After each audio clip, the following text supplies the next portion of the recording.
बिहारी तेरी आरती गाऊं। केशव कुंज बिहारी तेरी आरती गाऊं। ओ कुंज बिहारी तेरी आरती गाऊं। मोर मुकुट तेरे शीस पे सोहे। मोर मुकुट तेरे शीस पे सोहे। प्यारी बंसी मेरो मन मोहे। प्यारी बंसी मेरो मन मोहे। देख छवि में बलि भरी जाऊं। ओ बांके बिहारी तेरी आरती गाऊं। हे गिरधर तेरी आरती गाऊं। ओ हे गिरधर तेरी आरती गाऊं। चरणों से निकली है गंगा प्यारी।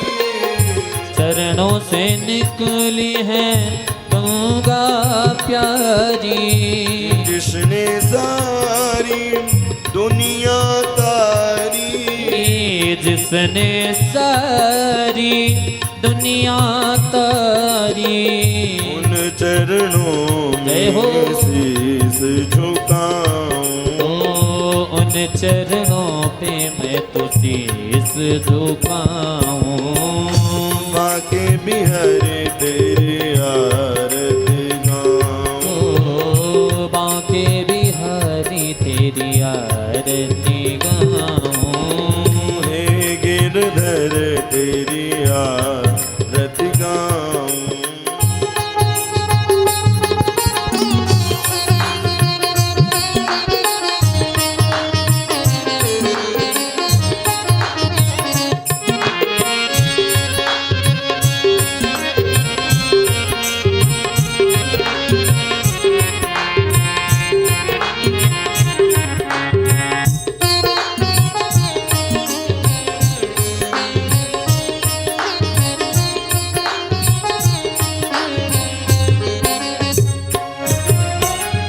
संग सोहे वृष भान दुलारी।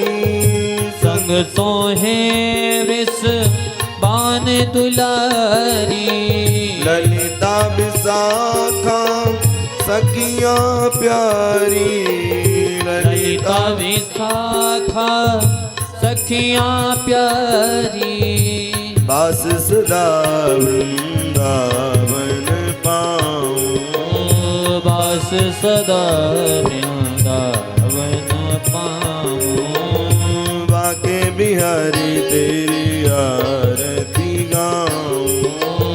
बांके बिहारी तेरी आरती गाऊं। कर्पूर गौरम करुणावतारम। संसार सारं भुजगेन्द्रहारं। सदा वसन्तं हृदयारविन्दे। भवं भवानी सहितं नमामि। मन्दारमाला कुलकालकायै। कपालमाला दिगम्बराय च दिगम्बराय। नमः शिवाय च नमः शिवाय। नमः शिवाय च नमः शिवाय। नमः शिवाय च नमः शिवाय। नमः शिवाय च नमः शिवाय। नमः शिवाय च नमः शिवाय। आरार्तिक्यं समर्पयामि जलेन शीतलीकरणं पुष्पयदेवाधिवन्दनम्। हरिः ओं जग्नेन जग्नमय जनोतदेवास्थानि धर्माणि प्रथमान्याः सन्नतेः नाकं महिमानः स्वचन्द्रजत्रपूर्वे साध्याः सन्ति देवा। हरिः ओं एकदन्ताय विद्महे वक्रतुण्डाय धीमहि तन्नो दन्ति प्रचोदयात्। हरिः ओं महालक्ष्म्यै च विद्महे विष्णुपत्न्यै च धीमहि तन्नो श्रीविष्णुः प्रचोदयात्। सेवन्ति काव्यकुलचम्पटपाटलव्यै पुण्णागजातिकरवीलरसाल पुष्पै बिल्वप्रवाल तुलसीदल मञ्जरीभिः त्वां पूजयामि जगदीश्वर मे प्रसीद नानासुगन्धपुष्पाणि यथा कालोद्भवानि च पुष्पाञ्जलिर्मया दत्तग्रहण परमेश्वर मंत्र पुष्पांजलिं समर्पयामि सर्वे आवाहि देवताभ्यो नमः। बोले बद्री विशाल भगवान की, बोले वृंदावन बिहारी लाल की, बोले सभी देवी देवताओं की, बोले सदगुरुदेव भगवान की, बोले व्यास जी महाराज की जय। जय श्री राधे श्याम। और ये सब कोई अपने अपने उचित स्थान पर विराजमान हो जाएं और महाराज श्री जी के इस अमृतमयी वाणी को श्रवण कर अपने जीवन को कृतार्थ करेंगे, अपने जीवन को धन्य बनाएंगे। बोल वृंदावन बिहारी लाल की, श्री बद्री विशाल भगवान की जय हो। आदि जगत गुरु श्री शंकराचार्य भगवान की जय हो। श्री व्यास जी भगवान की जय हो। श्री सरस्वती मैया की जय हो। ध्येयं सदा परिभवत् नमभीष्टदोहम् तीर्थास्पदं शिवविदन् चिनुतं शरण्यम् वृद्धार्दिहं प्रणतपालभवाप्तिबोधम् वन्दे महापुरुषते शरणारविन्दम् कृष्णस्त्वदीयपदपङ्कजपञ्जरान्ते अद्यैव मे विशतु मानसराजहंस प्राणप्रणाय शमैकपवादपीठे कण्ठावरोदनविदो स्मरणं कुतस्ते माता रामो मत्पिता रामचन्द्र स्वामी रामो मशखा रामचन्द्र सर्वस्वं मे रामचन्द्रो दयालु नान्यं जाने नैव जाने न जाने सीतानाथ समारम्भ श्रीरामानन्दार्य मध्यमा अस्मदाचार्य पर्यन्ताम् वन्दे गुरुपरम्पराम्। जय जय श्री राधारमण जय जय नवल किशोर जय गोपी चित चोर प्रभु मेरो जय जय माखन चोर। अतुलित बलधाम हेम शैलावदेयम् धनुज भज कृशानं ज्ञानिनामाग्रगण्यं सकल गुण निधानं वानराणामधीशं रघुपति प्रिय भक्तं वात जातं नमामि। श्री बद्री विशाल भगवान की गंगा मैया की तीर्थराज प्रयाग की जय जय श्री राधे।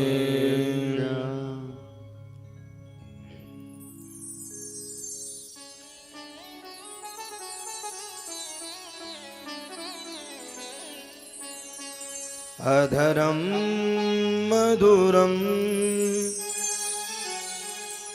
वदनं मधुरं नयनं मधुरं हसितं मधुरम् अधरं मधुरं वदनं मधुरं नयनं मधुरं हसितं मधुरम् हृदयं मधुरं गमनं मधुरं मधुराधिपतेरखिलं मधुरम् हृदयं मधुरं गमनं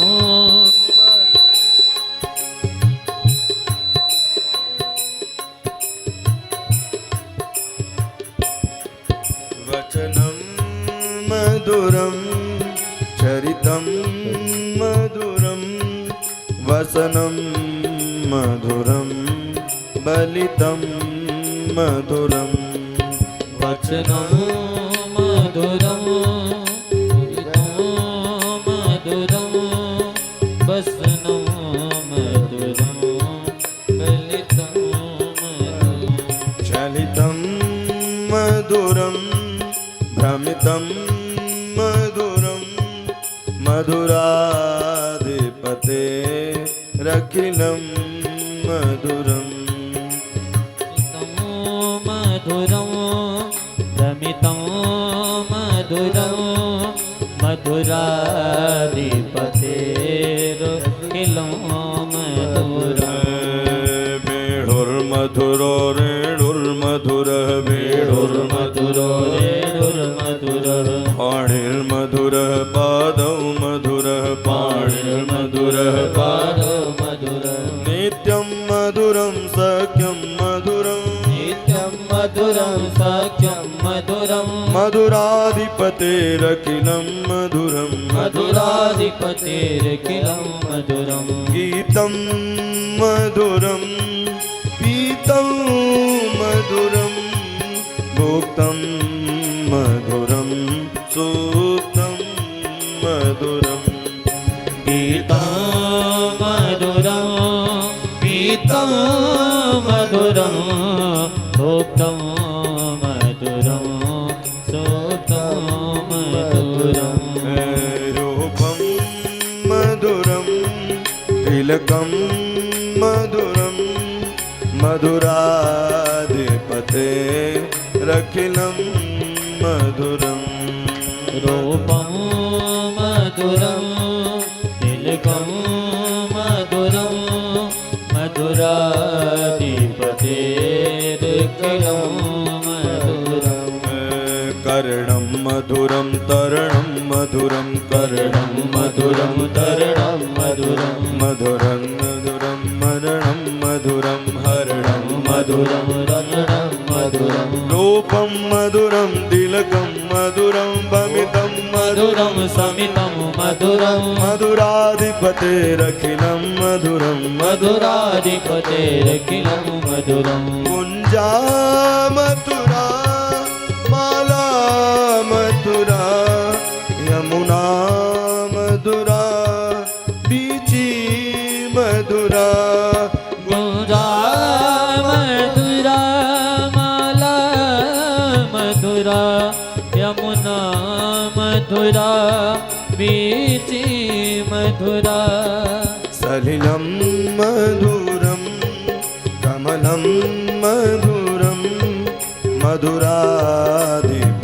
मधुराधिपतेरखिलं मधुरम् सलिलं मधुरं कमलं मधुरं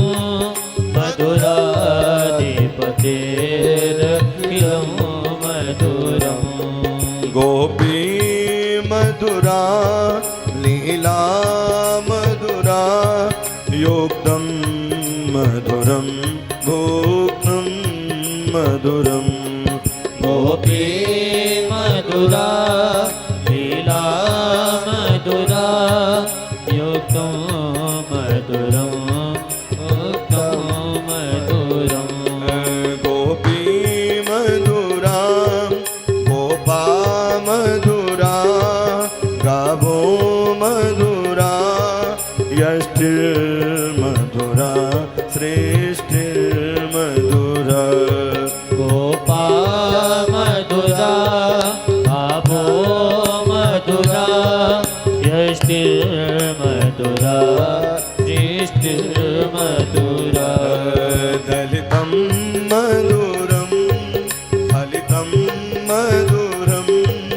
मधुराधिपते रखिलं मधुरं दलितं मधुरं फलितं मधुरं मधुराधिपतेरखिलं मधुरम्। जय राधे राधे गोविंद गोविंद राधे। जय राधे राधे गोविंद गोविंद राधे। जय राधे राधे गोविंद गोविंद राधे। जय राधे राधे गोविंद गोविंद राधे। गोविंद राधे गोपाल राधे। गोविंद राधे गोपाल राधे। गोविंद राधे गोपाल राधे। गोविंद राधे गोपाल राधे। राधे राधे गोविंद गोविंद राधे। जय राधे राधे गोविंद गोविंद राधे। जय राधे राधे गोविंद गोविंद राधे। जय राधे राधे गोविंद गोविंद राधे। जय राधे राधे गोविंद गोविंद राधे। जय राधे राधे गोविंद गोविंद राधे। जय राधे राधे गोविंद गोविंद राधे। जय राधे राधे गोविंद गोविंद राधे। जय राधे राधे राधे राधे गोविंद राधे। जय राधे राधे राधे राधे गोविंद राधे। जय राधे राधे गोविंद गोविंद राधे। जय राधे राधे गोविंद गोविंद राधे। जय राधे राधे राधे राधे गोविंद राधे। जय राधे राधे गोविंद गोविंद राधे। जय राधे राधे गोविंद गोविंद राधे। जय राधे राधे गोविंद गोविंद राधे। जय राधे राधे गोविंद गोविंद राधे। जय राधे राधे गोविंद गोविंद राधे। जय राधे राधे गोविंद गोविंद राधे। जय राधे राधे गोविंद गोविंद। अति विशाल भगवान की जय हो। श्री हनुमान जी महाराज की जय हो। श्री व्यास जी भगवान की जय हो।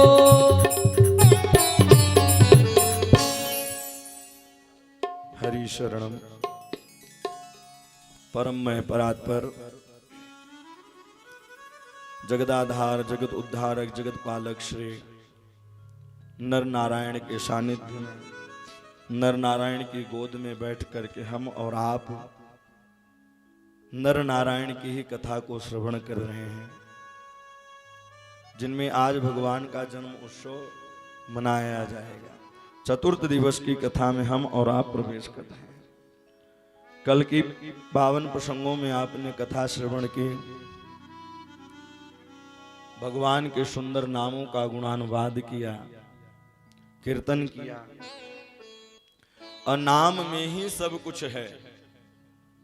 ध्रुव संगलानी जप्यो हरि नाम। ध्रुव जी महाराज ग्लानी से ही जपा, लेकिन जैसे ही भगवान सामने आए तो भैया ध्रुव जी महाराज कुछ बोल ही नहीं पा रहे थे। तो उसी समय भगवान अपने सुंदर शंख को लिया है और शंख को लेकर के जैसे ही गाल में लगाया, ध्रुव जी महाराज स्तुति करना प्रारंभ कर दी। योऽन्तः प्रवश्य मम वाचमिमां प्रसुप्तां संजीव भक्त्यखिल शक्तिधर स्वधाम्ना अन्यस्तहस्तचरण श्रवण द्वगादि प्राणान्नमो भगवते पुरुषाय तुभ्यम।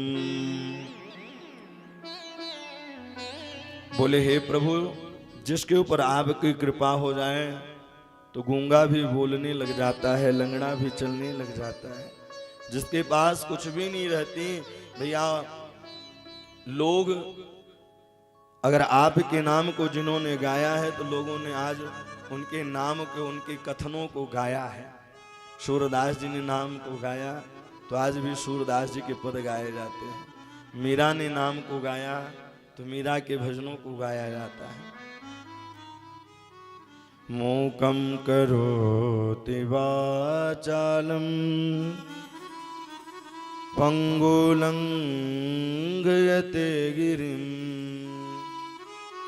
यद् कृपातमहं वन्दे परमानंद माधवम। बोले आप वरदान मांग लो। बोले प्रभु कुछ नहीं चाहिए, क्योंकि भगवान को देखने के बाद कुछ मांगने की इच्छा होती ही नहीं है।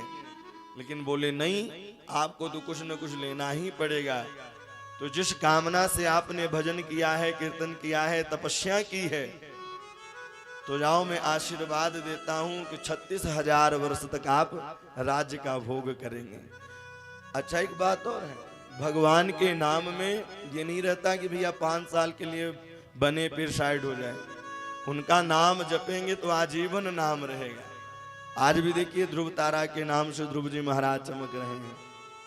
लेकिन गाजे बाजे के साथ राजा उत्तानपाद आए हैं और लेकर के घर में गए। 36,000 वर्ष के लिए राज्याभिषिक्त किया और राजा उत्तानपाद जंगल की ओर निकल गए भगवान का भजन कीर्तन करने के लिए। और इधर उनके छोटे भाई उत्तम थे, कुबेर की बगिया थी जो यक्ष लोग रखवारी कर रहे थे। ये भी कुबेर का ही स्थान है भैया। यक्षराज कुबेर विचरण करते रहते हैं यहाँ पर। रखवारी कर रहे थे, उन्होंने समझाया कि भैया आप गलत कर रहे हैं। लेकिन यक्षों को जैसे ही मारने के लिए उत्तम आगे की ओर बढ़े, यक्षों ने मिलकर के उत्तम का वध कर दिया। ध्रुव जी महाराज बड़े क्रोधित हुए।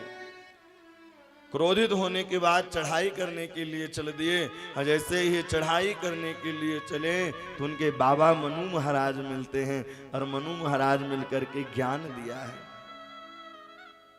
अरे आप भगवान से लड़ने के लिए जाओगे? आपके भाई की ही गलती थी। मानो कि इस कथा से शिक्षा यह मिलती है कि भगवान को पा लेना सरल है, लेकिन जब तक जीवन में सत्संग नहीं होगा तो विवेक होवे वारो नहीं है। इसलिए जीवन में सत्संग जरूरी है। जब हम सत्संग करते हैं तभी तो विवेक आता है। भगवान को पाना सरल है, लेकिन सत्संग बहुत कठिन है, बहुत कठिन सत्संग है। एक बार यही बात विश्वामित्र और वशिष्ठ जी में बात चली। विश्वामित्र जी ने कहा तपस्या बड़ी होती है। वशिष्ठ जी ने कहा नहीं नहीं, सत्संग बड़ा होता है। सत्संग हमारी पहली सीढ़ी है, तपस्या तो बिल्कुल ऊंची वाली सीढ़ी है। तपस्या से व्यक्ति नीचे गिर सकता है, लेकिन जब सत्संग करके नीचे से ऊपर जाएगा तो कभी नीचे नहीं उतरता है। जिसको पहले देखिए गद्दी राजा महंत शंकराचार्य उन्हीं को बनाया जाता था जो उसके काबिल होते थे। आज सेवा तो किए नहीं, नात रिश्तेदार पहुंचे उन्हीं को महंत बना दिए, फिर उसका गलत परिणाम हो जाता है। इसलिए गद्दी उन्हें ही सौंपा जाए जो उसकी देखभाल कर सके, जो चला सके अच्छे ढंग से। मनु महाराज ने खूब समझाया है। जब मनु महाराज ने समझाया, ध्रुव जी महाराज समझ गए और ध्रुव जी महाराज ने कहा, और इन्हीं ध्रुव जी महाराज ने सुंदर सत्संग की। और आज मृत्यु देवी स्वयं लेने के लिए जब आए, लेकर जा रहे थे, और ध्रुव जी महाराज अपना चरण मृत्यु देवी के ऊपर रखा और जैसे ही लेके जाने लगे बोले रुको रुको रुको, मेरी माँ कहाँ है, मेरे पिता कहाँ हैं?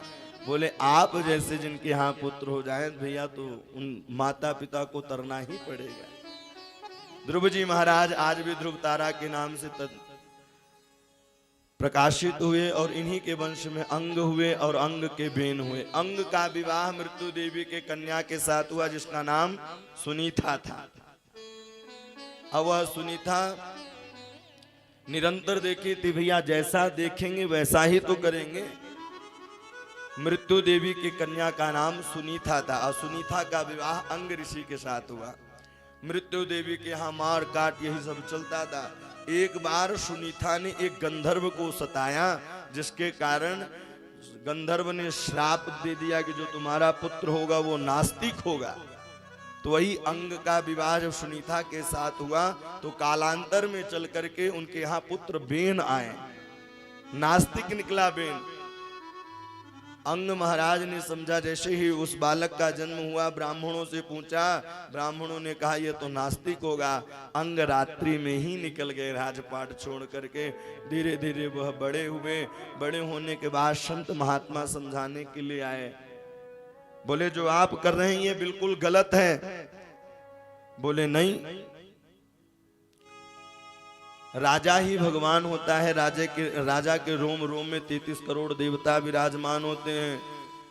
न अष्टभ्यम न तातव्यम न होतव्यम ध्वजा क्वचित। कोई भगवान नहीं होता। संतों ने खूब सुधारा और एक संत ने एक तमाचा मारा। बोले आपने मुझे मार दिया, आपने मुझे मार दिया। बोले क्या सबूत है कि मैंने मार दिया? बोले जिस प्रकार से आपको दर्द दिखाई नहीं दे रहा है, महसूस कर रहे हैं, उसी प्रकार से भगवान के भक्त भगवान को निरंतर महसूस करते रहते हैं। वो मेरे सामने सरकार खड़े हुए हैं। लेकिन संत आए थे सुधारने, लेकिन सिधार ही दिया। जब सिधार दिया तो बोले अब राजा के बिना यह सत्ता कैसे चलेगी? पता है 2 परंपरा निरंतर चली आई है। जब राम जी को राज्याभिषिक्त कर दिया गया,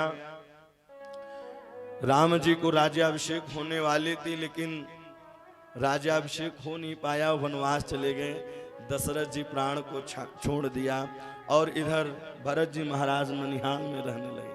गद्दी सूनी पड़ गई। जब गद्दी सूनी पड़ी तो वशिष्ठ जी महाराज ने उस गद्दी के दायित्व को निभाया है। तो 2 परंपरा हमेशा चली है। अगर राजा भ्रष्ट हो जाए, राजा अगर अच्छे से न चला पाए तो भैया व्यास परंपरा, जो व्यास पीठ की परंपरा है, उस परंपरा से कार्य का निर्वाहन करना चाहिए।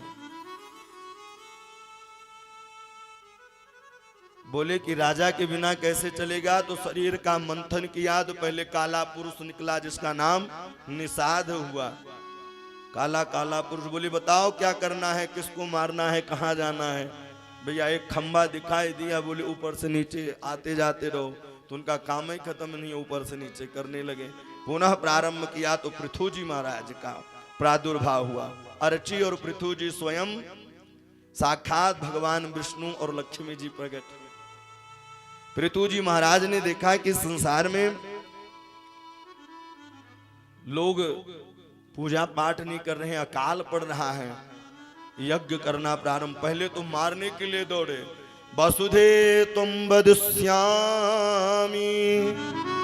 जैसे ही मारने के लिए दौड़े, पृथ्वी जी हाथ जोड़ करके खड़ी होगी। बोले जैसा कर्म करोगे वैसा ही तो बीज निकलेगा। इसलिए जब हम लोग हवन करते हैं, पूजन पाठ करते हैं, तो देवताओं को बल मिलता है। जब देवताओं को बल मिलता है तो समय समय पर जल हमें प्राप्त कराते हैं, समय समय पर धूप निकालते हैं अपने वह दिनचर्याओं को लेकर के। जब उनके पास बल ही नहीं रहेगा तो कैसे काम चलेगा?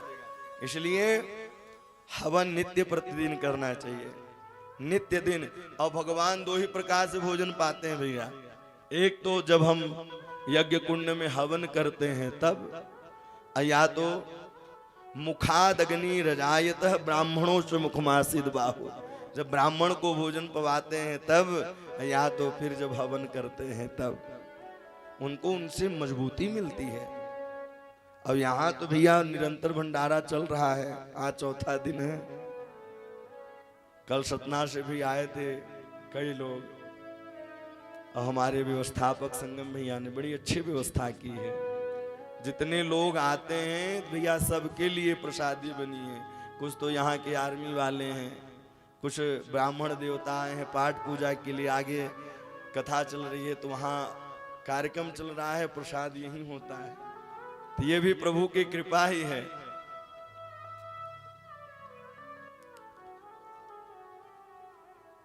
तो बोले जैसा कर्म आप करेंगे वैसा ही तो फल मिलेगा। तो यज्ञ करना प्रारंभ कर दिया, और 1 नहीं 2 नहीं 99 यज्ञ किया और 100वां यज्ञ जैसे ही प्रारंभ किए कि उसी समय इंद्र घोड़े को चुरा के लेके चले गए।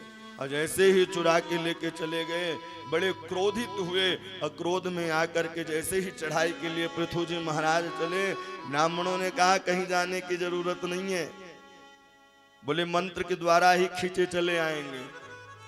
अच्छा, एक विधायक कोई नाम नहीं है, प्रधानमंत्री कोई नाम नहीं है, ये उपाधि है। तो उसी प्रकार से हर मनमंत्र में इंद्र बदलते रहते हैं। सची पुरंदराभ्याम नमः। इस समय के जो इंद्र हैं तो उनका नाम पुरंदराभ्याम है और उनके पत्नी का नाम सची है। तो हर मनमंत्र इंद्र की उपाधि है, नाम अलग होते हैं। जैसे विधायक जो बन गया तो उनको विधायक कहेंगे, लेकिन नाम उनका दूसरा रहेगा। उन्होंने कहा कहीं जाने की जरूरत नहीं है। यह जगत किससे चलता है? बोले यह जगत भगवान से चलता है। अब भगवान किससे चलते हैं? बोले मंत्र से चलते हैं। और मंत्र किससे चलता है? बोले ब्राह्मण देवताओं से चलता है। देवाधीनम जगत सर्वम मंत्राधीनम च देवता ते मंत्राधीनाम तस्मात् ब्राह्मण देवता। बोले यह जगत जगन्नाथ से जरूर चलता है, लेकिन जगन्नाथ भी नित्य निरंतर भगवान के सुंदर जब श्लोक सुनाई देते हैं, और श्लोक का काम केवल ब्राह्मण ही कर सकता है। वेद मंत्र केवल ब्राह्मण ही बोल सकता है। भक्ति के अधिकारी सब हैं। भक्ति शबरी ने किया, भक्ति कोल भीलो ने सबने किया, लेकिन वेद का अधिकारी केवल ब्राह्मण होता है। और भक्ति के अधिकारी जाति पाति पूछे नहीं कोई, हरि का बजे सो हरि का होई। भक्ति सब कोई कर सकता है, क्योंकि वेद वही पढ़ सकता है जो जनेऊ धारण करे, सुंदर संध्या बंधन करे, चंदन सुंदर लगाए, शिखा धारण किए, वही वेद पढ़ सकता है। क्योंकि वेद का जो मंत्र है वो बड़े क्लिष्ट होते हैं, वह सरल नहीं होते हैं। इसलिए ब्राह्मण देवता पहले आश्रमों में जाएंगे और आश्रमों में जाकर के वहाँ वेदों का अध्ययन करेंगे। जब निरंतर वेदों का अध्ययन करेंगे फिर इसके बाद वह तो जैसे ही भैया मंत्र के द्वारा खींचे आने लगे, ब्रह्मा जी प्रकट हुए। बोले ये क्या कर रहे हैं? बोले गद्दी तो सबको प्यारी लगती है, गद्दी के लिए तो बंदूकें चल जाती हैं। बोलो राधे राधे। इसलिए गद्दी तो सबको प्यारी है, लेकिन इंद्र को माफ किया। बोले मुझे गद्दी नहीं चाहिए। अब इतने में सनत कुमार जी आए हैं और सनत कुमार ने सुंदर समझाया है कि एक राजा का कर्तव्य क्या होना चाहिए।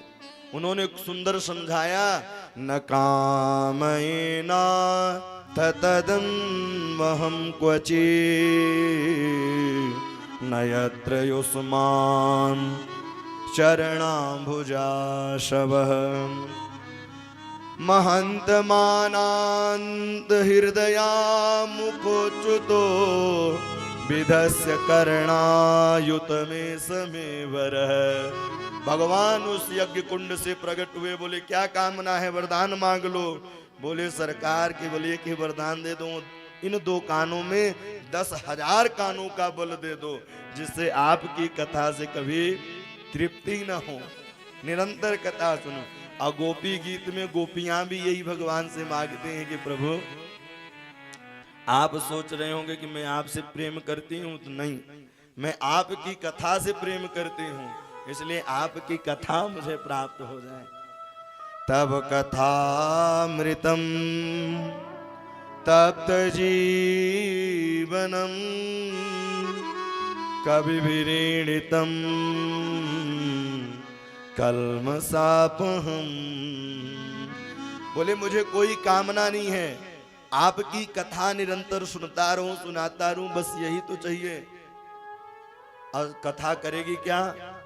भूरिदा जनाः, जो हमारे अंदर काम क्रोध मद लोभ जो इत्यादि भरे हुए हैं, यह सब बाहर निकल जाएंगे। और फिर निरंतर सोते जागते हंसते खाते पीते अहिर्निश परमात्मा का हम चिंतन करने लग जाएंगे। बोले प्रभु इन 2 कानों में 10,000 कानों का बल हो जाए। तब उन्होंने सुंदर आशीर्वाद दिया और आशीर्वाद देने के बाद 10,000 कानों का सुंदर बल हुआ। जब 10,000 कानों का बल हुआ, इधर बड़े बड़े ऋषि महात्मा आने लगे। और जब ऋषि महात्मा आने लगे, सत्संग कराने लगे, तो केवल एक ही जिज्ञासा रखते पृथु जी महाराज कि हमें कथा सुननी है, हमें कथा सुननी है। संगम खलु साधुन में धनम समत यत भाषणम प्रशनम सर्वेश वेदेत। बोले संसार में सुखी वही है। सुखी कौन है? बोले असंग आत्मा व्यतिरक्त आत्मनि दृढ़ारते ब्राह्मणि निर्गुणे चया। बोले इस संसार में वह सुखी है असंग आत्मा व्यतिरक्त। बोले इस संसार में रह करके वह व्यक्ति संसार में लिप्त नहीं होता, परिवार में लिप्त नहीं होता, धन में लिप्त नहीं होता, वही इस संसार में सुखी है और कोई भी सुखी नहीं है। असंग आत्मा व्यतिरक्त आत्मनि और दृढ़म्रति ब्राह्मणि निर्गुणे चया। जिनका दृढ़ बिल्कुल संकल्पित हो चुका है कि हमें भगवान का भजन करना है, इनके बिना भैया एक माला किए बिना मैं प्रसादी नहीं पाऊंगा। यह निरंतर एक नियम बना लेना चाहिए। इस प्रकार से सुंदर सनत कुमारों ने भी सुंदर समझाया और जैसे ही समझाया बोले अब दक्षिणा कितनी दी जाए? तो सनत कुमारों ने कहा कि दक्षिणा आप देंगे क्या? बड़ा सुंदर पृथु जी महाराज ने कहा है कि प्राणान दारान सुतान ब्रह्मन् गृहश्चा समिरीक्षदाम राज्यम बलम महीकोश इति सर्व निवेदित। बोले आप लेंगे क्या? सबसे बड़ा तो है कि आप जो मांगेंगे।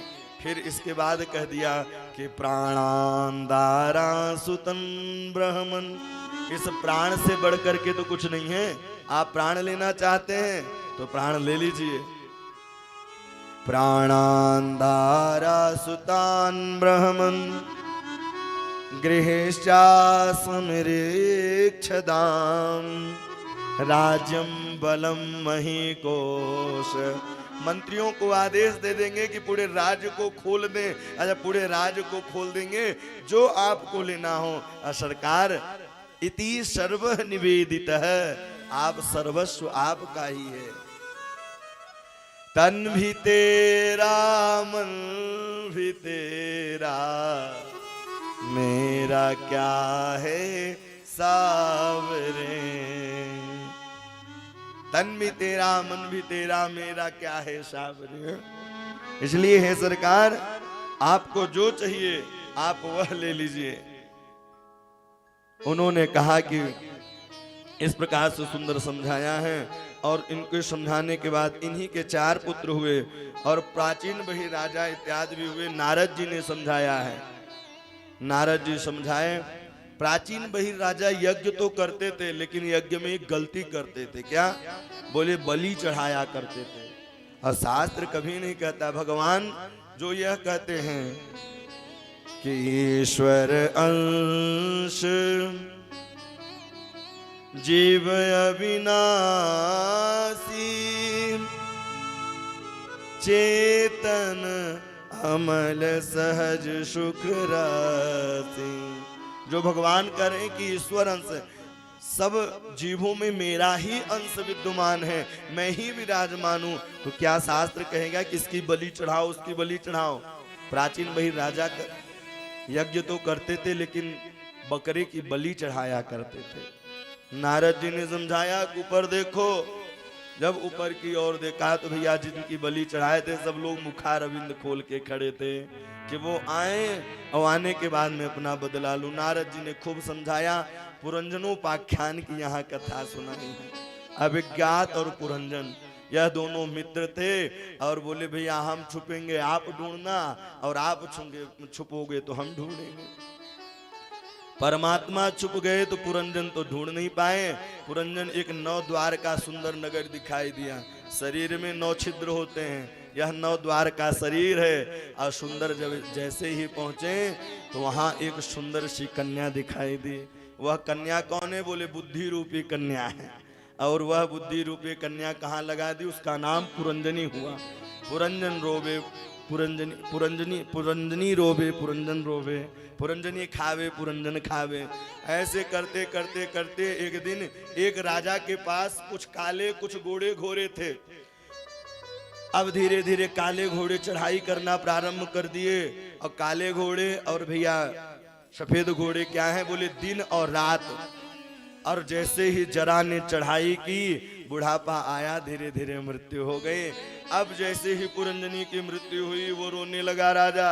और जैसे ही रोने लगा, रोते रोते भैया शास्त्र कहता है कि अंत समय जिसका स्मरण करते हैं वही स्मरण बना रहता है। नारी को याद करते करते मरा तो नारी ही बना। जब नारी बना तो भैया एक राजा के साथ विवाह हुआ। कालांतर में राजा की मृत्यु होने लगी। जब मृत्यु होने लगी तब अभिज्ञात परमात्मा सामने आए। बोले ओ सता क्यों हो रहे हो? बोले थोड़ा हिसाब से बोलो। तब भगवान ने स्मरण दिलाया पुरंजनों को। और जैसे ही पुरंजन को सारा वृत्तांत बताया, बोले इसीलिए भैया यह न कहें कि हमने तैयारी कर चुकी है, क्योंकि यहाँ न वहां से कहीं न कहीं से जाना ही पड़ेगा। इसलिए लोग कहते हैं अरे सब कुछ हमारा है। जब दुख पड़ता है तो केवल कहते हैं भगवान ने दुख दिए। जब धन मिल जाए तो बोले हमने कमाया है, हमारा शब्द आ जाएगा। लेकिन शास्त्र कहता है, किसी संत की पंक्ति है, कहते ना मैं नहीं मेरा नहीं, यह तन किसी का है दिया। यह तन भी किसी का दिया हुआ है। मैं नहीं मेरा नहीं, यह तन किसी का है दिया। जो भी अपने पास है, यह धन किसी का है दिया।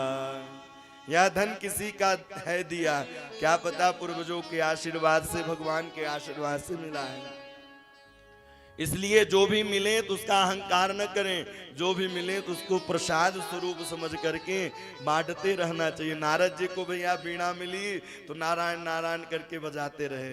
वक्ताओं जैसे हम लोगों को कथा के रूप में मिली तो हम लोग भी कथा बांटते रहते प्रसाद के रूप में।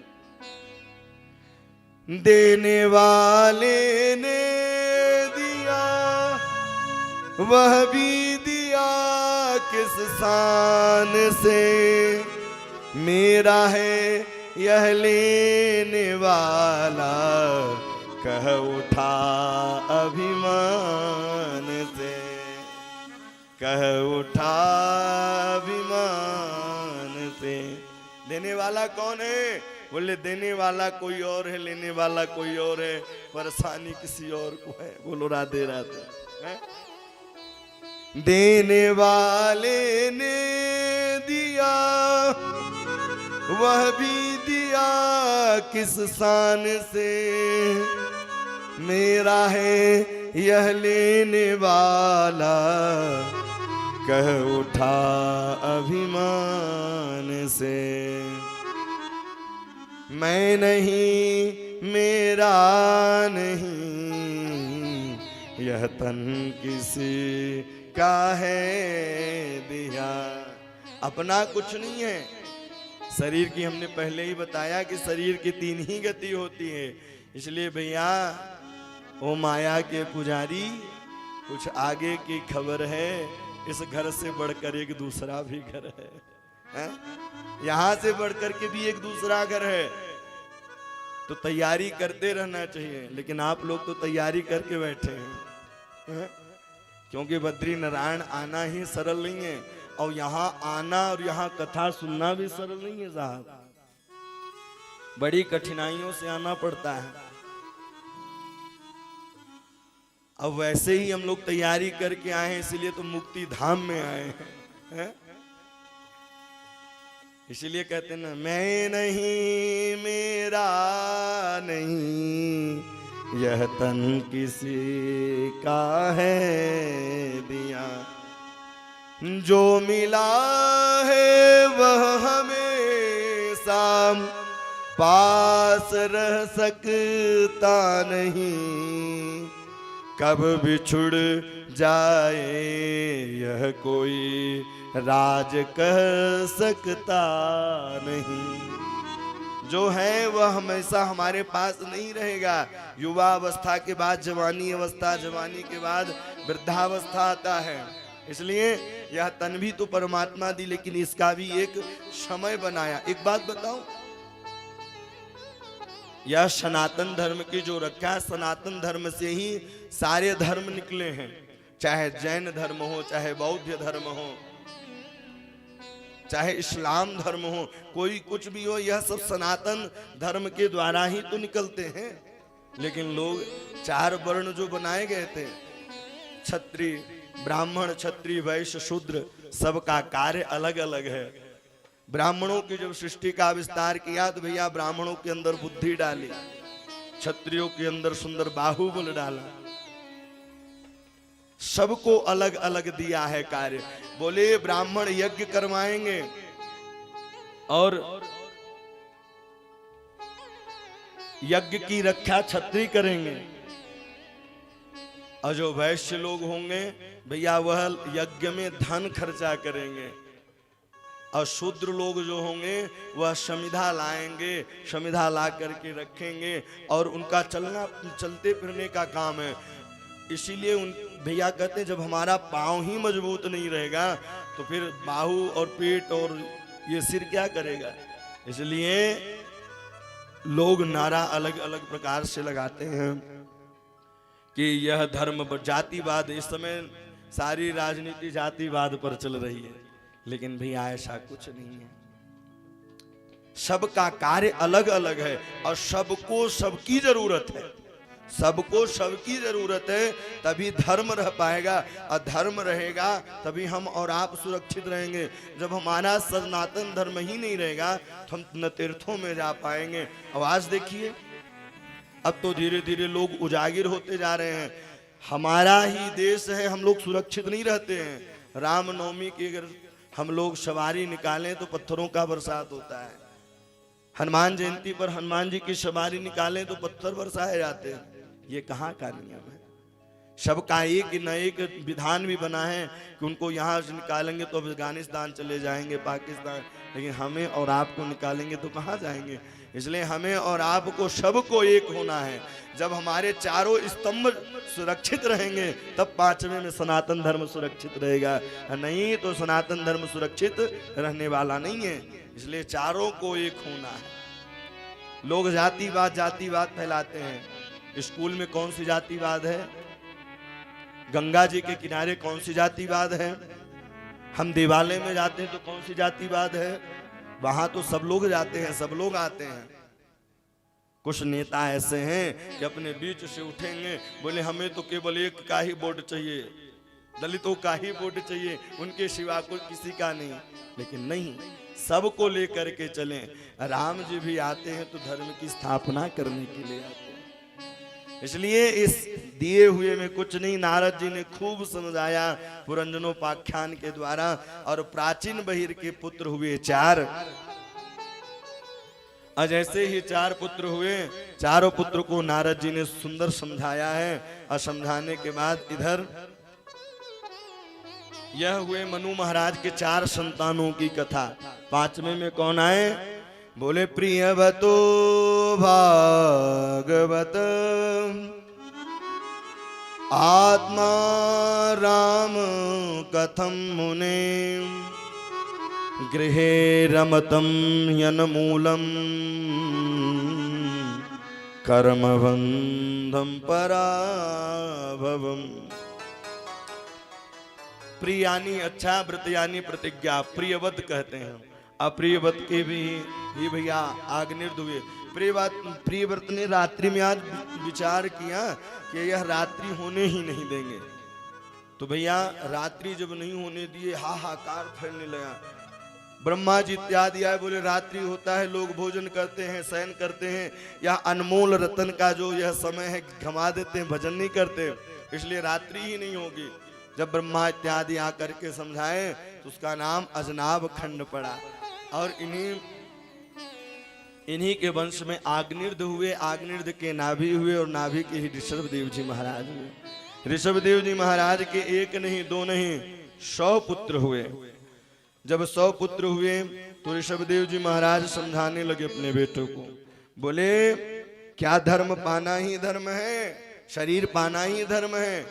उन्होंने समझाया कि नायम देहो देह भाजान्द्र लोके काष्ठान कामान नरहते पिंड भुजाय तपो दिव्य पुत्र कायेन सत्वम शुद्ध्यंत तस्मै ब्रह्म सौख्यम त्वनन्यम। शरीर पाना ही शरीर का धर्म नहीं है भैया, शरीर तो सबको मिल जाती है, लेकिन इस शरीर नायम देहो देह भाजान्द्र लोके, बोले शुद्धई तस्मै ब्रह्म सौख्येन, इस शरीर से ब्रह्म परमात्मा का स्मरण करना चाहिए, मन को लगाना चाहिए। जैसे ही ऋषभ देव जी महाराज ने समझाया तो 89 पुत्र तुरंत विरक्त हो गए, 89 पुत्र तुरंत विरक्त हो गए। और इन्हीं के बड़े पुत्र का नाम भरत था, जिसका नाम ये पहले अजनाब खंड था, फिर भैया इसका नाम भारत खंड पड़ गया, भारत पड़ गया। भरत जी महाराज भी बड़े धर्मात्मा थे, इनका विवाह हुआ, नित्य प्रतिदिन यह भजन कीर्तन इत्यादि किया करते थे। लेकिन एक दिन यह गंडकी नदी के किनारे जा करके अहो भुवन सप्त समुद्रवत्याम दीपे सुबर से धन पुण्य में गायन्ति यंजन्मनया मुरारे कर्माणु भद्रा वरता वदन्ति। भरत जी महाराज बड़े धर्मात्मा, गंडकी नदी नेपाल के पास जाकर के वह सुंदर भजन कीर्तन करते। लेकिन देखिए तो सही, जलाशय में नित्य प्रतिदिन वह तर्पण करने जाते थे। लेकिन एक दिन हुआ क्या, उसी समय गर्भवती मृगी आई, और गर्भवती मृगी आकर के जैसे ही जल को पान करने लगे, सिंह ने दहाड़ दिया, प्रसव पीड़ा सहन नहीं हुआ, हिरण का शिशु बाहर आकर के नदी में बहने लगा। तो भरत जी महाराज ने उठाया है और उठा करके अपने आश्रम में लेकर के आए। अब आश्रम में लेकर के आए, जो 200 माला किया करते थे, अब धीरे धीरे 50 माला घट गई, 150 माला बचे। अब धीरे धीरे हिरण के बच्चे के साथ खेलते कूदते बिल्कुल माला भूल गए। मानो कि इस कथा से शिक्षा यह मिलती है कि जीव मात्र पर, प्राणी मात्र पर कृपा करो, लेकिन उसके प्रति आसक्ति नहीं होनी चाहिए। क्या अरे हम आपके बिना तो रह ही नहीं पाएंगे, है? हम आपके बिना रह नहीं पाएंगे, नहीं। और ऐसे ही भरत जी महाराज अब बिल्कुल धीरे धीरे भजन करना छोड़ दिए। एक दिन वह हिरण का झुंड आया और हिरण का बच्चा हिरण के झुंड में ही चला गया। जैसे ही चला गया तो रोते रोते रोते रोते उन्होंने हिरण को याद किया, तो अगला जन्म उन्हें हिरण ही मिला। अजब हिरण मिला, त्वयोदितं व्यक्तन विप्रलब्धम। जैसे ही उन्हें हिरण योनि मिला, लेकिन भजन की इतनी कृपा थी, भजन का इतना स्मरण था कि वो कहीं भी याद बना हुआ था। सूखी सूखी घास खाने लगे, भजन करने लगे। अब उन्होंने विचार करने लगे कि अब लोन सानी भैया अब नान सही हो। बोले अब तो हमने गवाया, लेकिन अब नहीं गवाना है। और आप अनुमान लगाइए कि एक मृग का संग करके भरत जी मृग योनि मिला, और जो दर दर प्रेम करते हैं उनकी क्या गति होगी, है?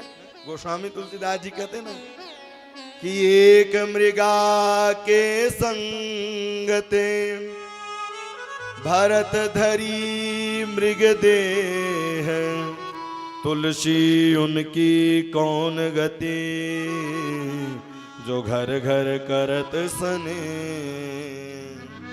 एक मृगा के संग थे लोग, आज यहाँ प्रेम करेंगे, कल आगे प्रेम करेंगे, फिर परसों और आगे। तो आप अनुमान लगाइए कि भरत जी एक जगह प्रेम, हम कभी हनुमान जी की पूजा करेंगे, कभी राम जी की पूजा करेंगे। भैया इष्ट तो अपना एक बना लें, और इष्ट एक बनाएंगे तो रक्षा जरूर। पता है एक बार दो भक्तों में आपस में लड़ाई हुई। वो बोले मेरे देवता ठीक है, वो बोले नहीं नहीं मेरे देवता। और एक व्यक्ति की क्या, गोस्वामी तुलसीदास सूरदास की बात है भैया। ये सूरदास जी बोले मेरे कृष्ण बड़े हैं। गोस्वामी तुलसीदास जी ने कहा नहीं नहीं मेरे तो सीताराम जी बड़े हैं। बोले चलो इसका परीक्षण किया जाए। ब्रज में गए, ब्रज के मूर्धन्य विद्वानों को बुलवाया गया, सबको बुलवाए और एक तराजू ले करके भैया एक तरफ सूरदास जी बैठ गए और एक तरफ गोस्वामी तुलसीदास जी बैठे। सूरदास जी अपने इष्ट को बुला रहे हैं, हे कृष्ण मेरे हृदय में विराजो, और गोस्वामी तुलसीदास जी कह रहे हैं कि सीताराम हृदय में विराज। तो गोस्वामी तुलसीदास जी का पल्ला नीचे रह गया और उनका पल्ला उठ गया सूरदास जी का। सूरदास जी घर में आए और घर में आकर के गेट बंद कर लिया और गेट बंद करके बोले अब मैं अपने प्राणों को छोड़ दूंगा। आज भगवान ने मेरी लाज नहीं बचाई, मैं अब इस शरीर को लेकर के करूंगा क्या। जैसे ही प्राण छोड़ने वाले थे कि उसी समय कन्हैया बालक का वेश बना के गए। जैसे ही गेट को खटखटाने लगे, बाबा गेट खोलो, बाबा गेट खोलो। बोले गेट नहीं खोलूंगा, आज तो अपने शरीर को छोड़ ही दूंगा। बोले बाबा गेट तो खोलो, मैं कन्हैया। जैसे ही गेट खोले बोले आप तो बिल्कुल बात मत करिए, आज मेरी लाज आपने नहीं बचाई। सूरदास जी ने कहा कि आपने मेरी लाज नहीं बचाई। तब उन्होंने जवाब दिया कन्हैया ने कि सुनो हम दो थे वो तीन थे, हम दो थे वो तीन थे। बोले सूरदास और कृष्ण, गोस्वामी तुलसीदास जी, राम जी और सीता जी, सीताराम है। तो भैया यहाँ तीन रहेंगे तो पल्ला तो नीचे रहेगा ही। तो कहने का तात्पर्य यह है कि हमारे सनातन धर्म में युगलोपासना की महानता दी गई है। एक की भक्ति करोगे तो कोरी भक्ति मानी जाएगी। भैया भैया से संबंध है, भाभी से संबंध नहीं है तो अंदर वाले रोटी में बेवारी नहीं है, बोलो राधे राधे। इसलिए युगलोपासना की महानता दी गई है, इसलिए सनातन धर्म में युगलोपासना करनी चाहिए। लेकिन भरत जी को याद था भजन का, और एक दिन जंगल में आग लगी और मृग योनि छोड़ करके आंगी ऋषि के यहाँ जन्म हुआ उनका।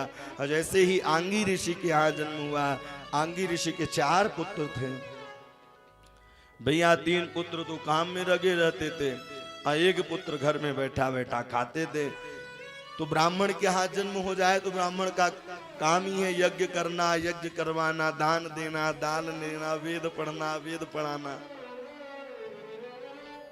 तो जैसे ही आंगी ऋषि ने भरत जी को मंत्र दिया कि इस गायत्री मंत्र को याद कर लो, गणेश पूजन याद कर लो, पूजा करवाने जानी है जजमान के यहाँ।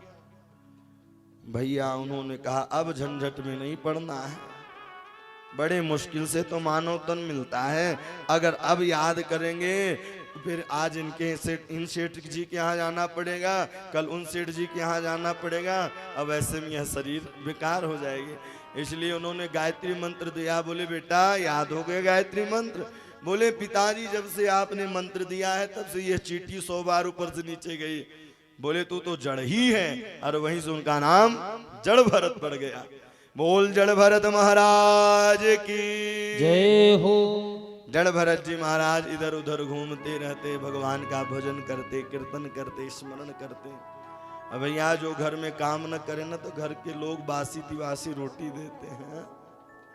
भरत जी महाराज को खेत में कर दिया। बोले खेत की रखवाली करना, खेत की रखवाली करने लगे। चिड़िया आई, बोले राम जी का चिड़िया, राम जी का खेत खाओ रे चिड़िया, भर भर पेट है। हाके ही नहीं, बोले अच्छा तो यहाँ एक मेड़ डाल दो। ऐसे ही मेड़ डालने की तैयारी की, भैया खनते खनते खनते वहां कुआं बना दिया। अब भरत जी के लिए भाई रोटी लेकर के आए, तो एक तरफ भरत जी इधर हो गए और वो उनके भाई उधर। आवाज बस जाए और दिखाई कोई दे ही नहीं। लेकिन एक राजा थे और राजा ने कहा कि मेरे यहाँ जब बालक होगा तो मैं नर बलि चढ़ाऊंगा। और जैसे ही कालांतर में उनके यहाँ बालक हुआ तो कोई व्यक्ति न मिले, लेकिन जो भगवान के भक्त होते हैं ना तो पागल होते हैं? बिल्कुल पागल होते हैं। लेकिन पागल वही होता है जो पा जाता है। पागल का उल्टा क्या होगा? लग पा। लगन राम से लगे हैं।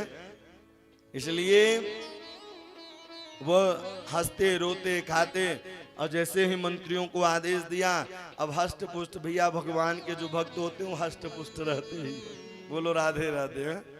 क्योंकि उनको तो चिंता रहती नहीं है, चिंतन करते हैं। चिंता किनको लगती है? बोले चिंता घुन के समान होती है, और चिंतन करते रहो प्रभु का। तो वो लोग तो चिंतन करते हैं कि प्रभु कैसे मिलेंगे, प्रभु की कथा कैसी करनी है। इसलिए उन लोगों का शरीर बिल्कुल मस्त रहता है। आप कहीं भी देखिए जो संत महात्मा होते हैं, क्योंकि उनका तो केवल एक ही नाम है कि राम का नाम लेना है। भजन झरोखे राम के, मगहर धरे शरीर, अविनाशी के गोद में बिहरत दास कबीर। जो निरंतर भजन करता रहता है। भैया गीता भी कहती है, शास्त्र भी कहता है, वाल्मीकि सब शास्त्र यही कहते हैं। क्या कहते हैं? कि जो होने वाला है वो होगा, और जो नहीं होने वाला है वो कभी नहीं होगा। फिर किस बात की चिंता हम करते हैं? फिर तो चिंतन करना चाहिए ना। केवल नाम जपिए। केवल आप अपने, लोग दुखी क्यों है पता है? आप सोचते होंगे महाराज जी सुखी हैं, हम सोचते होंगे कि आप सुखी हैं। सब लोग एक दूसरे को सोचते रहते हैं वो सुखी वो सुखी, लेकिन सुखी कोई नहीं है, सब दुखी, सब दुखी हैं। सुखी तो वही है जो प्रभु का चिंतन करता रहता है, प्रभु का नाम गाता रहता है। भरत जी महाराज को लेके गए, भद्रकाली के पास लेकर के गए, और जैसे ही खड़ग निकाली मारने के लिए, भद्रकाली प्रकट हो गए। बोल जगदम्बा मैया की जय हो। स्तुति करना प्रारंभ कर दिए, और जो खड़ग लेकर के खड़े थे उसी खड़ग से जगदम्बिके ने सबका धड़ अलग कर दिया। और भरत जी महाराज तो बिल्कुल खड़े हैं, उनको लगा कि कुछ हुआ ही नहीं है। उनको कुछ, कथा सुनने से एक चीज होता है पता है, अपने मार्ग से आप विचलित नहीं हो सकते हैं। कथा से यही लाभ मिलता है, भक्ति से यही लाभ मिलता है, हृदय में अंतस में बड़ा सुख मिलता है। आप नित्य प्रतिदिन पाठ करिए, पूजा करिए, और जिस दिन न करें ना तो मन बड़ा विचलित रहता है कि आज हमने पूजा नहीं की है। लेकिन लोग नियम बनाएंगे तो भोजन के लिए नियम बनाएंगे, हैं? चाय का नियम, पहले प्रभात दर्शन, अब कफ दर्शन। अब कफ भी छोड़ दीजिए, अब तो फेसबुक व्हाट्सएप दर्शन। लेकिन पहले उठो तो आप दोनों हथेलियों को खोलो और उसमें सुंदर दर्शन करो, और प्रभु का दर्शन करते हुए उनसे स्मरण वंदन करने के बाद ही कार्य। बोले प्रभु अब जो भी कार्य होगा सब आपको समर्पित, लेकिन जब बुरे काम हो तो प्रभु ने कराया है, प्रभु की मर्जी होगी। लोग दान भी ऐसा देंगे कि बोले अभी तक तो संसार में झूमते थे, अब खंभे पर लटके रहो, रात दिन बराबर है। फला व्यक्ति के स्मृति में सब प्रेम भेंट है लिखा रहेगा, और रात भर चलता रहेगा, रात भर वो घूमता रहेगा। लेकिन शास्त्र यह कहता है कि दान ऐसा करो कि दाहिने हाथ से करो तो बाएं हाथ को पता न चले, लेकिन दान करेंगे तो इतना प्रचार प्रसार करेंगे कि अरे भैया, लेकिन उसका कोई महत्व नहीं रह जाता। इसलिए कहते हैं कि सेवा सुमिरन सावधान, भोजन और भजन दोनों एकांत में करना चाहिए। भोजन भी एकांत में हो और भजन भी एकांत में हो, तब तो आनंद आएगा। हम दिखा करके भजन करेंगे तो भैया किसी की नजर लग जाएगी। और कभी तो ये न बताएं कि हमारे इष्ट कौन है, हम नित्य प्रतिदिन किसका पाठ करते हैं, कभी नहीं बताना चाहिए, नहीं तो वह लाभ प्राप्त नहीं हो पाता है। उसको गोपनीयम गोपनीयम गोपनीयम प्रयंतन, उसको गोपनीय इसीलिए कहते ना, गुरु मंत्र लेने के बाद गुरु मंत्र बताया नहीं जाता। यहाँ तक कि पति अपने पत्नी को नहीं बता सकता, अब पत्नी अपने पति को नहीं बता सकती। इसलिए गोपनीयम गोपनीयम गोपनीयम प्रयंतन, उसको गोपनीय रखना चाहिए। नित्य प्रतिदिन जिसका हम पाठ करें, जिसका पूजन करें, जिसका अर्चन करें, जिसका वंदन करें, उसको निरंतर भैया छुपा करके रखो। जिस प्रकार से तिजोरी में पैसा छुपा के रखते हैं, रखते नहीं रखते हैं, उसी प्रकार से अपने इष्ट को, अपने मंत्र को छुपा करके रखिए। फिर देखिए उसका प्रभाव, वो अपने आप प्रभावशाली हो जाएगा। इसीलिए मंत्र, गायत्री मंत्र माताओं को नहीं जपना चाहिए, न बोलना चाहिए, न पढ़ना चाहिए। पता है क्यों? क्योंकि वह वेद मंत्र, इसीलिए माताओं को संध्या करने का उपाधि नहीं दी गई है, शालिग्राम पूजन करने का उपाधि नहीं दी गई है। वो तो केवल भजन करें। अगर गायत्री माला के जगह जपना है तो केवल इस चौपाई को जपे, जनक सुता जग जननी जानकी अतिशय प्रिय करुणा निधान। इस चौपाई को माताओं को जपना चाहिए। और जो गायत्री मंत्र जपे तो शास्त्र तो यह कहता है कि अपने मुखारविंद से जब जपे तो उस कान को सुनाई न दे, क्योंकि उसको गोपनीय जाप करना चाहिए। अगर सुनाई देता है तो गौ हत्या के बराबर होता है। लोग भूर भू असह बोलते रहते, माइक पर बोलते भैया, कभी उच्चारण नहीं करना चाहिए वेद मंत्रों का। कभी जब हम माला जपे तो माला ले तो भैया ओठ नहीं ले, नाम अंदर से चलता रहे। जब ओठ नहीं हिलेगा तो ध्यान केवल मंत्र पर रहेगा। जब ध्यान मंत्र पर रहेगा तो 1 दिन 2 दिन 4 दिन 10 दिन 20 दिन 25 दिन 1 महीने तक जब हो जाएगा तो धीरे धीरे धीरे धीरे जिनकी आप माला जपेंगे वही झांकी सामने आना प्रारंभ हो जाएगी। इसलिए ओठ भी नहीं हिलना चाहिए। आप जाप डेली करते होंगे तो कल करिएगा जाप, तो अलग आपको अनुभूति होगी जब ओठ नहीं डुलेगा, क्योंकि केवल ध्यान मंत्र पर रहेगा। जब ओठ डुलेगा तो सांस बाहर जाती रहेगी, सब में ध्यान बढ़ता रहेगा। इसलिए जाप करते समय ओठ नहीं हिलना चाहिए। भरत जी महाराज घूमते टहलने लगते रहे। एक सिंधु देश के राजा थे जिनका नाम रहुगण था। रहुगण सत्संग तो करते थे, लेकिन सत्संग करते थे लेकिन उनको अभिमान था। पालकी से जाया करते थे सत्संग करने। एक दिन एक कुहार की तबीयत खराब हो गई, और जब तबीयत खराब हुई तो भैया भरत जी दिखाई दिए, वह पालकी को लेके चलने लगे। लेकिन जब भरत जी महाराज चलते तो नीचे देखते हुए चलते, कहीं चींटी तो नहीं है। जब वो चलते चींटी पड़ती, आगे कूदते, और जैसे ही आगे कूदते तो पालकी चट्ट से रहुगढ़ के शरीर में लगती। 1 बार 2 बार। फिर उन्होंने कहा, स्तौल्यम काश्यम व्याधयादयश्च क्षुतम भंगम कलिरिक्षदम जरांच निद्रामृतिर्मुन्यरमंसुचे देहो न जातस्य कहीं न संति। अरे कौन है? अभी वो मुझे जानता नहीं है, अभी वह मुझे जानता नहीं है। स्थौल्यम, उसकी खाल खिंचवा लूंगा। भरत जी महाराज कुछ नहीं बोले। अच्छा, जो भगवान के भक्त होते ना, कोई कुछ बोलता भी रहे तो वो ज्यादा मतलब नहीं रखते हैं। वो तो केवल भगवान के भजन में ही लिप्त रहते हैं। कोई कुछ कहता रहे, कोई कुछ सुनता रहे, कहता रहे, लेकिन वो उनका ध्यान तो केवल प्रभु के चरणों में रहेगा। अब जब पुनः आगे बढ़े, एक बार फिर चट्ट से लगी। अब भरत जी महाराज ने जवाब दिया, बोले आज मैं रहुगण की पालकी को उठाया है, अगर आज मैं इनको ज्ञान नहीं दूंगा तो लोग कहेंगे कैसा भक्त था भगवान का कि जिनकी पालकी उठाई उसको भी ज्ञान नहीं दे पाया।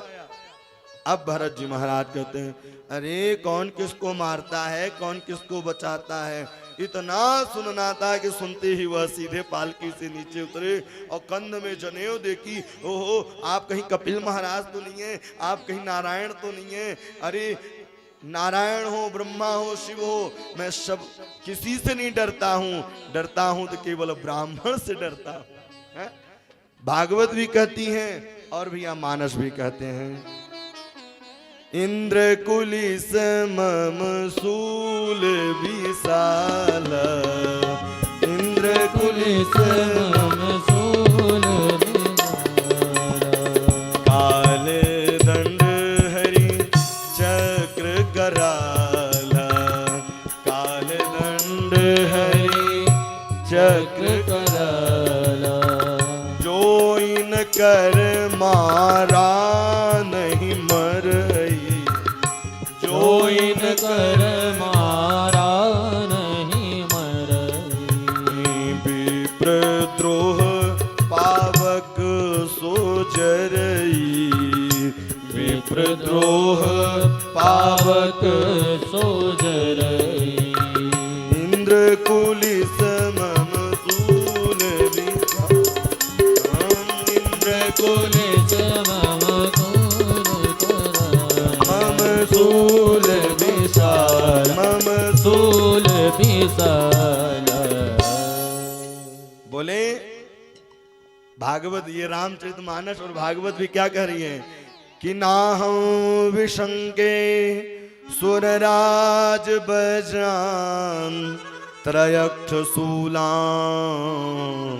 यमश दंडान, नाहं विशंके सुरराज वज्र, इंद्र कुलिस मम सूल विशाल।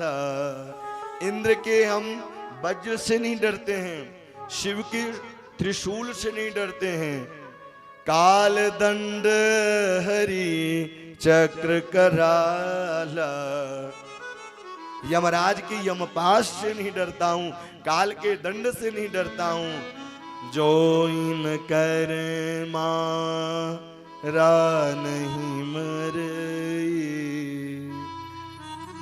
जो इन कर मारा नहीं मरही, विप्रद्रोह पावक सो जरई, जो ब्राह्मण से द्वेष करने लग जाए, जो ब्राह्मण की बुराई बताने लग जाए, और जो भैया अपने आचार्य गुरु से द्वेष करने लग जाए, तो समझ लो उसके विनाश का समय आ गया।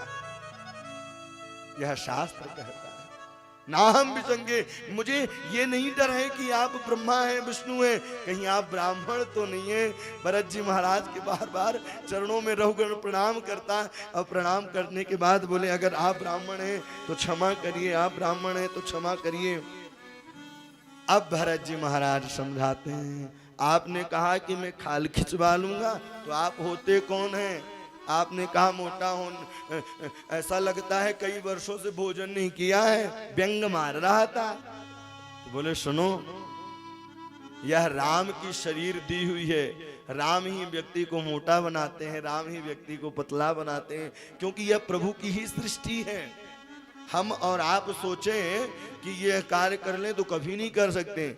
जब तक उनकी मर्जी नहीं होगी तब तक हम कोई कार्य नहीं कर सकते हैं। नहीं तो डेट कभी निकलता है, कथा कभी होती है। बद्री विशाल भगवान को इसी महीने में कथा सुननी थी, क्योंकि भादों में कन्हैया भी आए और भादों में कथा भी हो रही है। नहीं तो इस कथा की डेट 28 सितंबर से थी, लेकिन प्रभु बद्री विशाल की महिमा थी, मर्जी थी। तो वो जब जिनको बुलाते हैं वही आता है, जिनको वो कथा श्रवण कराते हैं वही कर पाता है। नहीं तो लोगों की टिकट भी हो जाती है, कैंसिल हो जाती है। बोलो राधे राधे। बोलिए को विदवाद वादम बदस्त तो नाति विदाम वरिष्ठ। कोई किसी को नहीं मारता है और न कोई किसी को सताता है। व्यक्ति अपने कर्मों का फल पाता है। को न काहुम सुख दुख करी दाता, निज कृत कर्म भोग समभ्राता। कौन काहु सुख दुख करि राता, निज कृत कर्म भोग समभ्राता। व्यक्ति अपने कर्मों का ही फल पाता है। बोया पेड़ बमूर का आम कहाँ से हो। घर में बमूर लगाएंगे तो बच्चों के अंदर भी बमूर ही उत्पन्न होगा, कांटे ही उत्पन्न होंगे। इसलिए बच्चों के अंदर अच्छे संस्कार डालने चाहिए। बोया पेड़ बमूर का, अपने कर्म का ही फल मिलता है और संग का असर बहुत चढ़ता है। इसलिए संग हमारा अच्छा होना चाहिए। जैसा करो संग वैसा चढ़े रंग, जैसा खाओ अन्न वैसा बने मन।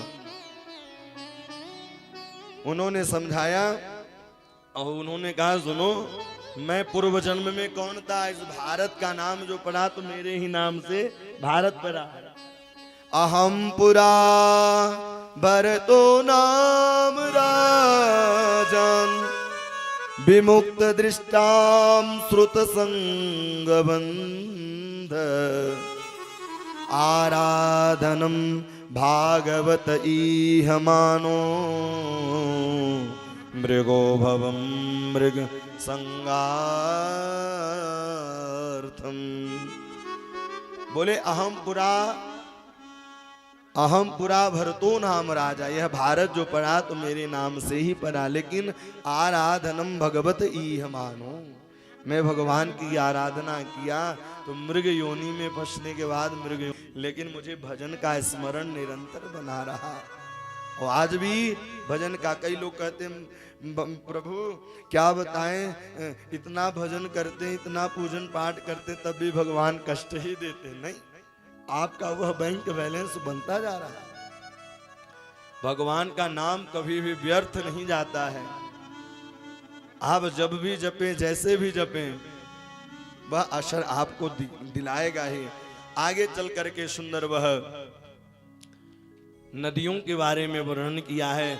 14 भुवनों का वर्णन किया। अतल बितल सुतल तलातल महातल रसातल पाताल भूलोक महलोक जनलोक तपलोक ब्रह्मलोक सत्यलोक, इन 7 नीचे 7 ऊपर, और नदियों का, समुद्रों का वर्णन किया है। और 28 नरकों का वर्णन किया। रैव महारैव कुंभी पांग अंध्र तामसी। भैया जो भाई के धन को खाता है तो वह भैया रौरव नरक में जाता है। जो जैसा भैया एक्सीडेंट करोगे तो अलग धारा लगेगी, मारपीट में अलग धारा लगेगी। जो जैसा करेगा वैसा ही फल मिलेगा। इसलिए खा लो पी लो मौज उड़ा लो फिर होगा जजमेंट। यहाँ कोई न परमानेंट, यहाँ कोई परमानेंट नहीं है। यहाँ से एक न एक दिन जाना ही पड़ेगा। इसलिए जैसा हम करेंगे वैसा ही भरेंगे, वैसा ही पाएंगे। इसलिए कर्म हमारा अच्छा होना चाहिए। भगवान की यह कृपा थी। तब जाकर के उन्होंने बताया, बोले भैया हमको नरकों की कथा नहीं सुननी है, कोई ऐसा उपाय नहीं है किस नरक से भैया कोई ऐसी साबुन बताएं कि एक बार में ही कपड़े धुल जाएं। बोले एक साबुन है ना। बोले कौन सी। बोले के चित के बलया भक्त्या वासुदेव परायणा अघम दुनंति कार्षेण निहारामिव भास्कर। निहारामिव भास्कर। उन्होंने कहा कि एक साबुन ऐसी है कि एक बार लगाओ तो भैया साफ ही हो जाए। बोले वो कौन सी साबुन है। बोले सुनो, एक अजामिल नाम का ब्राह्मण था और वह पहले बड़ा धर्मात्मा था, लेकिन एक दिन एक गणिका के साथ जंगल में गया और गणिका के साथ विवाह कर लिया। जो पहली वाली पत्नी थी उसे बाहर निकाल दिया और खुद गणिका को ला के रख लिया। जो नित्य प्रतिदिन संध्या वंदन अर्चन बंदन करते थे, अब धीरे धीरे धीरे धीरे छूटता चला गया। जब छूटता चला गया तो अब धीरे धीरे मदिरा पान करने लगा, मांस भक्षण करने लगा, चोरी करने लगा। लेकिन वहां से कुछ संत महात्मा गुजर रहे थे। जब संत महात्मा वहां से जा रहे थे, संतों का लोग हास्य परिहास बड़ा उड़ाते हैं, लोग हंसते हैं। तो संत ने कहा कि कोई यहाँ धर्मात्मा का घर है? बोले हाँ अजामिल का घर है। बोले अजामिल का घर है? अजामिल के यहाँ गए तो वो तो चोरी करने के लिए गया था, लेकिन गणिका आती, गणिका कहीं सत्संग में सुनी थी कि अगर संत महात्मा आए, सूखा प्रसादी कभी दूषित नहीं होता है। तो गणिका ने सूखा प्रसाद दिया, एक पीपल के वृक्ष के नीचे सुंदर 2 टिक्कर लगाई और सुंदर प्रसाद पाई। उसमें जो महंत जी थे उनके नेत्रों से अश्रुपात होने लगा। शिष्यों ने पूछा गुरुजी क्या कारण है, आपके नेत्र सजल हो गए? बोले मैंने अजामिल के अन्न को खाया है, इसलिए मेरा कार्य है कि अजामिल को सतमार्ग पर ले चलना है मुझे। प्रातः कालीन बेला हुई, प्रसाद तो पा लिए, अब चलने की बारी आई। अब चोरी करके वह नग्न तलवार लिए हुए अर्धरात्रि में आया। 4 बजे ब्रह्म मुहूर्त श्री राम जय राम संत महात्मा उसके घर के सामने करने लगे।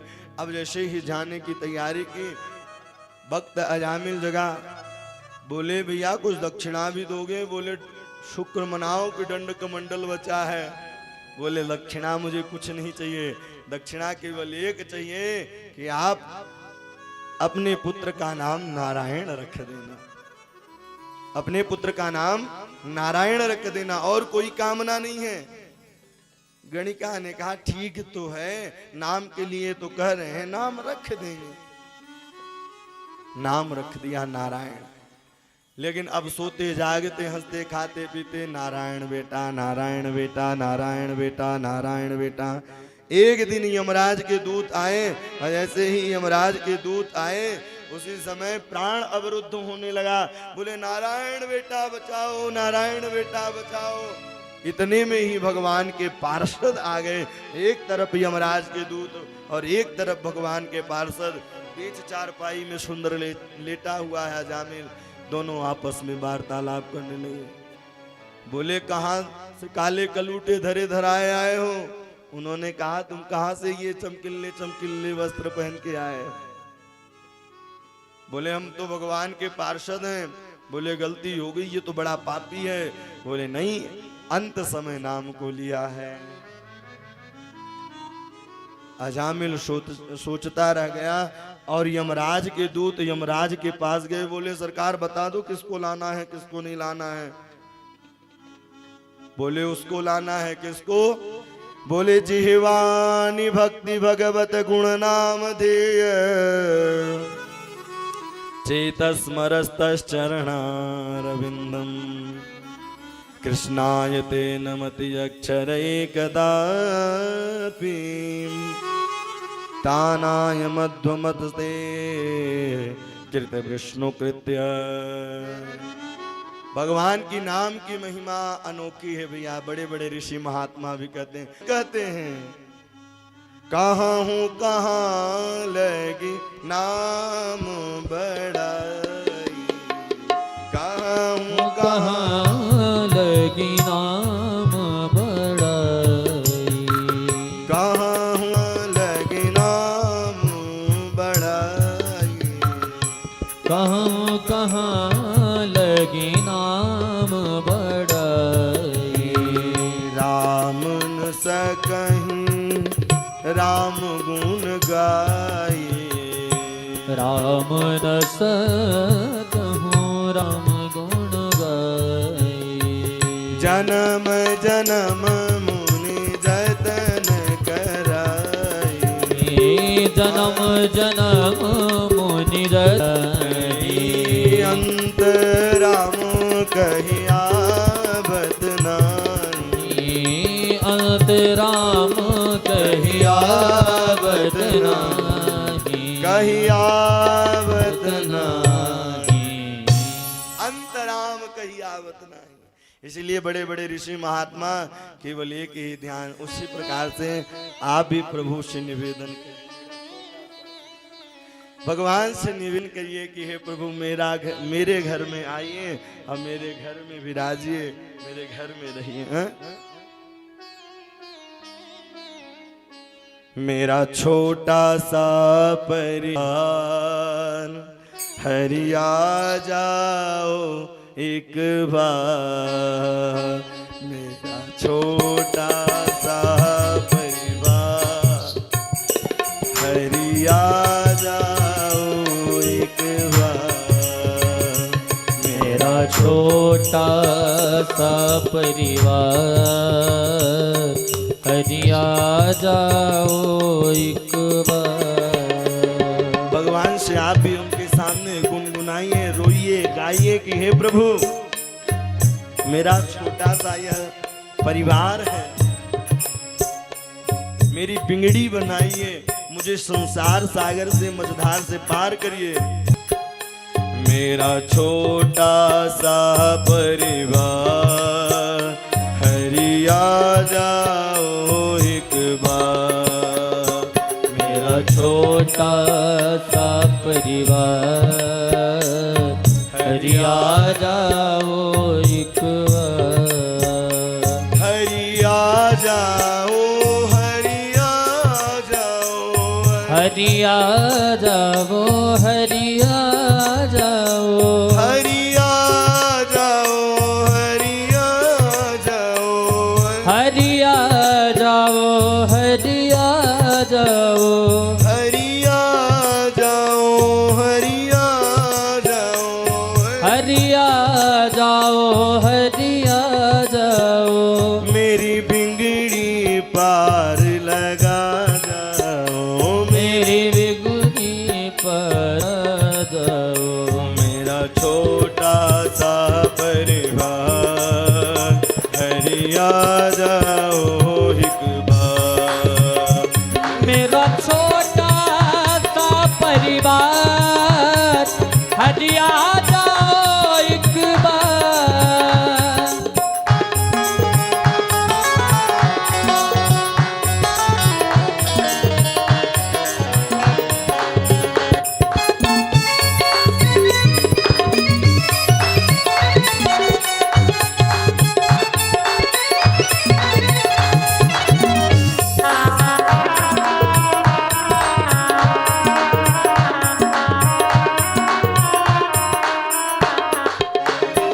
मेरी बेड़ा पार लगा जाओ, मेरी बेड़ा पार लगा जाओ। मेरी बेड़ा पार लगा जाओ, मेरी बेड़ा पार लगा जाओ। मेरा छोटा सा संसार, हरि आ जाओ एक बार। मेरा छोटा सा संसार, हरि आ जाओ एक बार। हरि आ जाओ, हरि आ जाओ, हरि आ जाओ, हरि आ जाओ, हरि आ।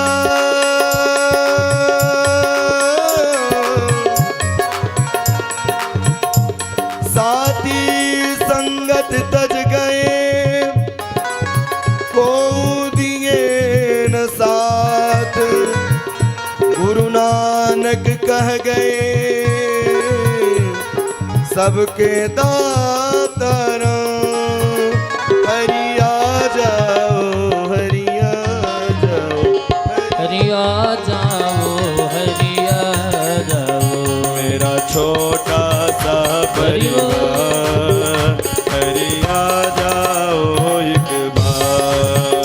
मेरा छोटा सा परिवार, हरि आ जाओ एक बार। राधे राधे।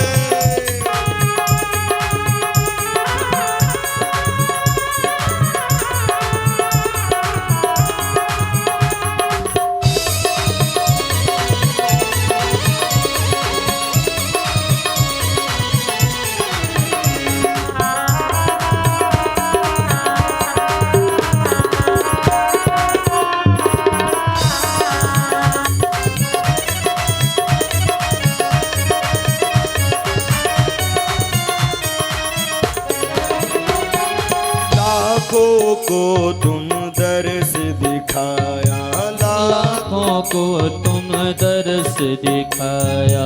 प्रभु मुझको क्यों तरसाया, प्रभु मुझको क्यों तरसाया। नित बहते असुवन धार, हरिया जाओ एक बार। नित बहते असुवन धार, हरिया जाओ एक बार। नित बहते असुवन धार, हरिया जाओ एक बार। नित बहती असुवन धार, हरिया जाओ एक बार। हरिया जाओ, हरिया जाओ, हरिया जाओ, हरिया जाओ, हरिया जाओ, हरिया जाओ, हरिया जाओ, हरिया जाओ, हरिया जाओ, हरिया जाओ, हरिया जाओ, हरिया जाओ। मेरा छोटा सा परिवार, हरिया जाओ एक बार। ओ मेरा छोटा सा परिवार, हरिया जाओ एक बार।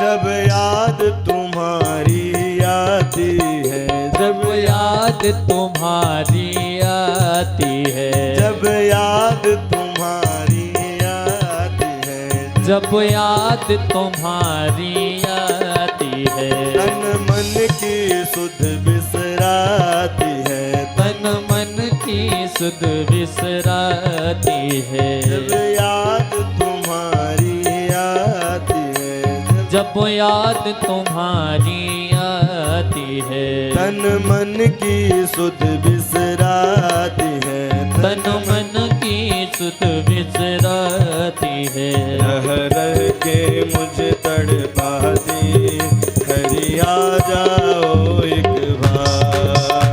मेरा छोटा सा परिवार, हरिया जाओ एक बार। मेरा छोटा सा परिवार, हरिया जाओ एक बार। मेरा छोटा सा परिवार, हरिया जाओ एक बार। हरिया जाओ, हरिया जाओ, हरिया जाओ, हरिया जाओ, हरिया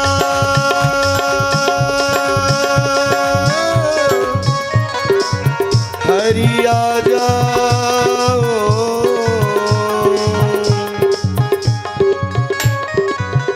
हरिया जाओ, हरि आ जाओ, हरिया जाओ, हरिया जाओ, हरिया जाओ, हरिया जाओ।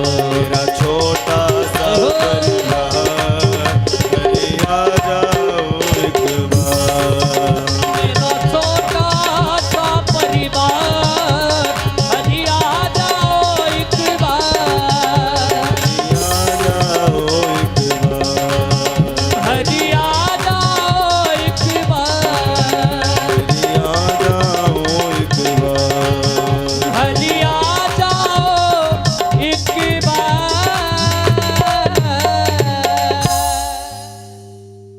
मेरा छोटा सा परिवार, हरिया जाओ एक बार। जब याद तुम्हारी आती है, तन मन की सुध बिसराते हैं। नित बहती असुवन धार, हरिया जाओ एक बार।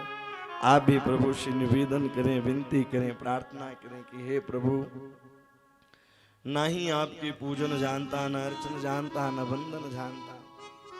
आज वह भक्त जामिन सोचते सोचते अंत तो गत्वा वह भगवान की शरणागति ले, और भगवान की शरणागति लेने के बाद उसका उद्धार हुआ।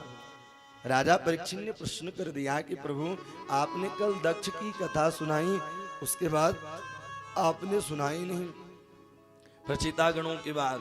तब उन्होंने कहा दक्ष प्रचेता हुए, उनके यहाँ 10,000 पुत्र हुए। जब 10,000 पुत्र हुए, नारद जी उन्हें समझाया, नारद जी के पास गए। नारद जी ने कहा कि ऐसी नदी आपने देखा है जो दोनों ओर बहती हो? बोले ऐसी कोई कुआं आपने देखा है कि एक बार उसमें डुबकी लगाओ तो दोबारा लौट कर ही ना आओ? बोले नहीं नहीं गुरुजी। बोले पहले मंत्र लो। मंत्र लिया है। बोले दोनों ओर बहने वाली नदी का नाम माया है। और कुआं कौन सा है? बोले मोक्ष का कुआं है। एक बार प्रभु की शरणागति ले लो तो एक बार उद्धार हो जाता है, तो फिर इस संसार में आना नहीं पड़ता है। कहते ना कि जो 2 बार बद्रीनाथ आता है, जो आए बद्री वो न कभी आए उदरी है, मतलब गर्भ में उदर में कभी नहीं आता है वह, उसका उद्धार होता ही है। शास्त्र पुराण कहते हैं पुनरपि जननम पुनरपि मरणम, वह आना जाना बिल्कुल बंद हो जाता है। इसलिए भगवान की कथा ही मोक्ष का द्वार है। वही एक ऐसी कुआं है कि अगर भगवान के नाम को लेकर के हम कूदते हैं तो दोबारा हमारा आना जाना बंद हो जाएगा। हमेशा के लिए रिजर्वेशन पक्का रहेगा वहाँ, हमेशा आप वहाँ रह सकते हैं। इस प्रकार शुभों ने समझाया। पुनः 1000 पुत्र हुए। जब 1000 पुत्र पुनः हुए तो उन्होंने समझाया, उनको भी विरक्त कर दिया। जब विरक्त किया, दक्ष प्रचेता बड़े क्रोधित हुए। अदक्ष प्रचेता क्रोध में आकर के कहा, अहो साधु साधु नाम साधुलिंगेन नस्त्वयाम असाध्वकार भरकाणाम भिक्षो मार्गम प्रदेश्यति। अरे अहो असाधु साधु नाम, तुम कोई साधु हो? जाओ मैं श्राप देता हूं कि 2 घड़ी से ज्यादा कहीं टिकना नहीं। नारद जी ने कहा श्राप नहीं, आशीर्वाद मिला है। नारद जी ने कहा आशीर्वाद मिला है, क्योंकि बहता पानी चलता संत सदैव पवित्र होता है। इसलिए नारद जी 2 घड़ी से ज्यादा कहीं नहीं टिकते हैं। नारद जी बन, लेकिन आगे चल करके 60 कन्या हुई जो 27 नक्षत्र को ब्याही गई। रोहिणी, कृतिका, मृगशिरा, आद्रा, पुनर्वसु, यह सब और धर्म को ब्याही गई। कश्यप महाराज को ब्याही गई। स्वाधा, सुधा, स्वाहा, यह सब को ब्याही गई। इसके बाद रचना का विवाह त्वष्टा मुनि के साथ हुआ। दैत्य की बहन थी जिसका नाम रचना था, और उसका विवाह किसके साथ हुआ भैया? त्वष्टा मुनि के साथ। त्वष्टा मुनि के साथ हुआ। उनके 2 पुत्र हुए, विश्वरूप और सन्निवेश। एक बार यज्ञ करने की योजना बनाई। जब यज्ञ करने की योजना बनाई भैया इंद्रदेव लोग, लेकिन गुरु जी ही न रहे। गुरु जी रात्रि में निकल गए। बोले क्यों? बोले एक बार इंद्र की सभा में गान तान चल रहे होते, और जैसे ही गान तान चल रहा था तो उसी समय बृहस्पति जी का सम्मान नहीं किया, तो बृहस्पति जी वह छोड़ करके चले गए। तो विश्वरूप को गुरु बनाया, और विश्वरूप ने नारायण कवच दिया। बोले जो इस कवच का पाठ नित्य प्रतिदिन करता है तो अभय व्याधि से इत्यादि से दूर हो जाता है, उसे भय नहीं सताती है। हरिर्विदद्यान् मम सर्वरक्षां निस्तांगि पद्मा पदगिंद पृष्ठे दरारि चर्मासिगदे सुचापां पाषाणदधानो ष्टगुणोष्टबाहो। हरिर्विदद्यान् 6वें स्कंद के 8वें अध्याय का जो नित्य प्रतिदिन नारायण कवच का पाठ करता है, 42 श्लोक हैं इसमें। और जो 12 से लेकर के 26 श्लोक तक नित्य प्रतिदिन पाठ करता है, तो भैया इस ऋषि कौशिक ऋषि ने इसका पाठ किया था, तो मरने के बाद भी एक राक्षस का विमान नहीं जा पाया, वह नीचे गिर गया। यह प्रभावशाली ऐसा है। दरारी चरमासि गदे सुचाप पाषाणदधानु गुणोष्टभाव, पाषाणदधानोष्टगुणोष्टभाव, इसलिए नारायण कवच। लेकिन भैया रचना के जो 2 पुत्र थे, विश्वरूप के मामा लगते थे दैत्य लोग, तो ब्रह्मणे स्वाहा, शिवाय स्वाहा, रुद्राय स्वाहा, इंद्राय स्वाहा। लेकिन याद आ जाए बीच बीच में मामा जी की, बलय स्वाहा, बल मुचय स्वाहा, निकाली खड़क धड़ ही अलग कर दिया। जैसे ही धड़ अलग किया उन्हें ब्रह्म हत्या लग गई। अब इधर तुष्टा मुनि बड़े क्रोधित हुए, अक्रोध में आकर के यज्ञ किया, और मंत्र के त्रुटि के कारण एक बालक हुआ, उसका नाम वृत्तासुर हुआ। जैसे ही वृत्तासुर का बोले जाओ इंद्र का वध कर दो, इंद्र को मारने के लिए आए, इंद्र दौड़े दौड़े भैया ब्रह्मा जी के पास गए। ब्रह्मा जी ने कहा दधीचि ऋषि के पास जाइए, उनके हड्डी को लाइए, वज्र को बनाइए, तब संहार करने के लिए जाइए। और जैसे ही वह 4 जगहों में ब्रह्म हत्या को बांटा, पृथ्वी को, जड़ और वृक्ष में, जल में और माताओं में। भैया मासिक रूप में वह ब्रह्म हत्या का प्रतीक है। उन दिनों पर माताओं को न पूजन करना चाहिए, न किचन में जाना चाहिए। और पृथ्वी को जो ऊसर जगह होती है, चाहे आप जितना गड्ढा कर दे, एक न एक दिन वो धीरे धीरे भर ही जाता है। जल में जो फेन होता है वह ब्रह्म हत्या का प्रतीक है। जो वृक्ष में गोंद होता है वह ब्रह्म हत्या का प्रतीक है। 4 जगहों पर बांटा। और ऐसे ही ब्रह्मा जी के कहने के अनुसार वह दधीचि ऋषि के पास गए, हड्डी को मांगा, नमक लगवाया, कामधेनु गाय बुलवाया, और जैसे ही शरीर को चटवाया, हड्डी को बाहर निकलवाया, सुंदर वज्र बनाया। अब चल दिए लड़ने के लिए। जैसे ही लड़ने के लिए गए तो वृत्तासुर ने देखा और उस वज्र बिहारी जी का दर्शन होने लगा। और बिहारी जी का दर्शन हुआ तो 1 नहीं 2 नहीं 4 श्लोकों में सुंदर स्तुति का गान किया है। बहुत सुंदर भागवत के अंदर स्तुति है।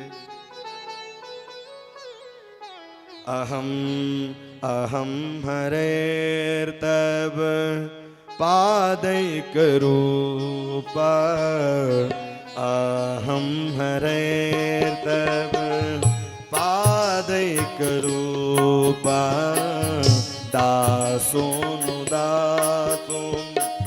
भवितास्म भूय, मनस्मरेता सुपते गुणास्ते, गृणीतवा कर्मो करोतु काय, न नागप्रेष्ठं न च पारमेष्ठं, न सार्वभौमं नरसाधिपत्यं, न योगसिद्धि न पुनर्भवं वा, समञ्जसे त्वां विरहैकान्ते, अजात पख इव मातर खगा, स्तन्यं यथा सतराचुधार्पं, प्रियं प्रियैवै विसुतं विशीर्णा, मनोरविन्दाच त्रिजते त्वया। अहं हरे तव पादैकमूलो, पादैकमूलो, पादैकमूलो। बोले हे प्रभु मैं कुछ नहीं जानता हूं, अहम हरे तव पादैकमूलो। मैं आपका दास तो नहीं बन सकता हूं, लेकिन दास का दास, दास का दास, दास का दास। भैया डायरेक्ट अगर राष्ट्रपति से मुलाकात तो नहीं हो सकती, पहले उसके पीए से मिले, फिर उसके पीए से, फिर उसके पीए से, तब जाके वहां मिलेंगे। उसी प्रकार से भगवान से हम डायरेक्ट नहीं मिल सकते, लेकिन जो संत महात्मा ब्राह्मण आचार्य गुरुदेव होते हैं उनके माध्यम से आप धीरे धीरे धीरे धीरे उनसे मुलाकात हो जाएगी। इसलिए कहते हैं ना, किसी महापुरुष के पांव को पकड़ लो। पाप करे प्रभु जी मिले, पाप करे सुख हो, पाप करे मुक्ति मिले। भैया पाप करो सबको, पाप करो नहीं पाप करो। किसी महापुरुष के पांव को पकड़ लो, और जब पांव को पकड़ोगे तो अपने आप धीरे धीरे संसार सागर मझधार से पार हो जाएंगे एक न एक। क्योंकि नदी पार करना है तो नौका की जरूरत है। उसी प्रकार से जब नौके की जरूरत पड़ती है कहाँ? नदी में। इसी प्रकार से संसार सागर से तरने के लिए राम रूपी नौके को लेना पड़ेगा। बोले प्रभु मैं आपका दास तो नहीं बन सकता, लेकिन दासानुदासो बबितास्म भूय, मैं आपका दास, दासों का दास, दासों का दास, दासों का दास तो बन सकता हूँ। आप सोच रहे होंगे कि रणांगन की भूमि में डर के कारण, नहीं नहीं, मनस्मरेता स्मते गुणास्ते गृणीत वा कर्म करो तु काया। बोले आप सोच रहे होंगे कि डर के कारण, तो नहीं नहीं, मैं डर के कारण नहीं। आप सोच रहे होंगे कि पद चाहिए, ऐश्वर्यता चाहिए, बोले नहीं। न नाग पृष्ठम न च पारमेष्टम न सार्वभौमम नरसाधिपत्यम, नरसाधिपत्यम। बोले मुझे कुछ नहीं चाहिए, मुझे क्या चाहिए? बोले समंजसयित्वाम विरहय्य कांक्षई, विरह में कातुरता होकर निरंतर आपका स्मरण करता रहूं प्रभु, और कोई कामना नहीं है, कोई कामना नहीं है। फिर 3 दृष्टांत दिया इस श्लोक में। किसमें?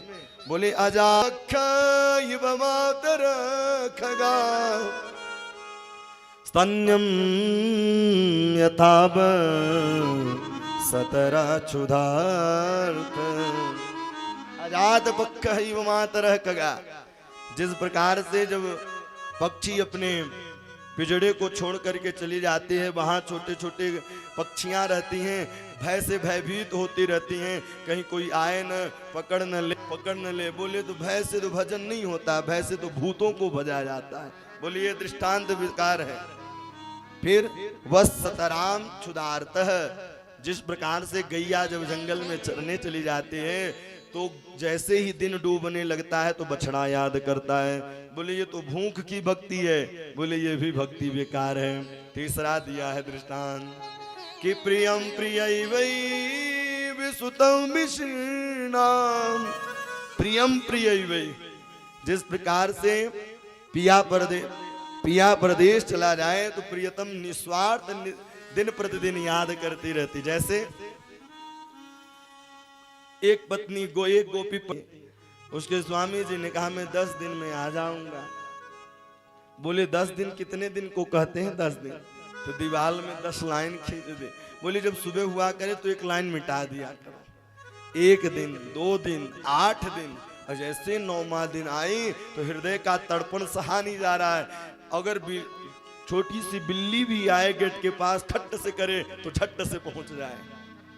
प्रियम प्रियैवै विषितम विषिन्नाम, और जैसे ही खट्ट से, अब तो भैया 9 की रात्रि बीती, 10वां सुबह आई और उस लाइन को मिटाने लगे। अब तो पल पल याद करने लगी, अब आते होंगे, अब आते होंगे, अब आते होंगे। तो उसी प्रकार से भक्त की परिभाषा यही होनी चाहिए, हर पल अहिर्निश परमात्मा का चिंतन करते रहना चाहिए। बोले हाँ ये दृष्टांत ठीक है, निस्वार्थ भाव से भक्ति की जाती है, कोई कामना से भक्ति नहीं की जाती है। बोले निष्काम से भक्ति करिए। कई लोग कहते हैं पूजा क्या करें, जब बुढ़ापा आएगा तो पूजा करेंगे। बोले अभी उम्र थोड़ी है कथा सुनने की, है? बुढ़ापा आएगा तो करेंगे। भैया बुढ़ापे में ज्ञान इंद्रियां घट जाएंगी, कर्म इंद्रियां बढ़ जाएंगी, स्मरण शक्ति तेज नहीं रहेगी। हमने पहले भी कहा है कि अगर 55 से करेंगे तो अगर बचपन से करेंगे तो 55 में जरूर मिल जाएंगे, लेकिन जब बचपन में करोगे तो कब मिलेंगे, जब 55 में करोगे तो कब मिलेंगे। इसलिए भक्ति का कोई उम्र नहीं होता है, इसलिए निरंतर प्रभु का स्मरण करते हैं। अब याद आई पुनः युद्ध के लिए चले। जब युद्ध के लिए चले तो वृत्तासुर भैया वज्र के द्वारा दोनों उसके बाहु कट गए। जैसे ही हाथ कटे भैया उसी समय अब इंद्र को मुखारविंद में प्रवेश कर लिया। एक नहीं दो नहीं 12 वर्षों तक 12 महीनों तक गर्भ में थे, लेकिन वज्र के द्वारा वह बाहर आए और बाहर आकर के सुंदर समझाया। राजा परीक्षित ने प्रश्न कर दिया, प्रभु यह राक्षस होने के बावजूद भी इतना धर्मात्मा था कि वज्र में दर्शन कर लिया, इतना बड़ा धर्मात्मा। बोले सुनो, पूर्व जन्म में यह चित्रकेतु नाम का राजा था, इसके यहाँ कोई बालक नहीं थे। आंगी ऋषि के द्वारा कृपा से बालक हुआ, लेकिन कई रानियां थी तो ईर्ष्यावश उन्हें जहर दे दिया, मृत्यु हो गई। रोने लगे। नारद जी आए, आंगी ऋषि जीवित किया। बालक बोला, कितने नंबर के पिताजी हैं आप? क्योंकि भैया 84 लाख योनि है, हर योनि में कोई न कोई पिता होता होगा। बोले कितने नंबर के हैं? तो चित्रकेतु का जो मोह माया का पर्दा था दूर हुआ। इतना भजन किया कि विद्याधर नाम से वह प्रकाशित हुआ, और विद्याधर नाम से प्रकाशित हुआ तो एक दिन शंकर पार्वती जी बैठे थे। बोले इन देखो धर्माचार्यों को, बैठने की भी सभ्यता नहीं। पार्वती जी से रहा नहीं और श्राप दे दिया कि आओ तुम राक्षस हो जाओ। रोने लगा। बोले भगवान उस सुंदर वज्र में दर्शन होगा तो वही विद्याधर चित्रकेतु नाम के राजा यह वृत्तासुर बना। आज राजा परीक्षित ने प्रश्न कर दिया, भगवान लगता है देवताओं को बचाते हैं और दैत्यों को मारते हैं। बोले नहीं, समप्रिय सुहद ब्रह्मन् भूतानां भगवन् स्वयं इंद्रास्ते कथम दैत्यं नवदीद्वसे वचे। बोले भगवान समप्रिय, भगवान कैसे हैं? समदर्शी मोहि का सबको।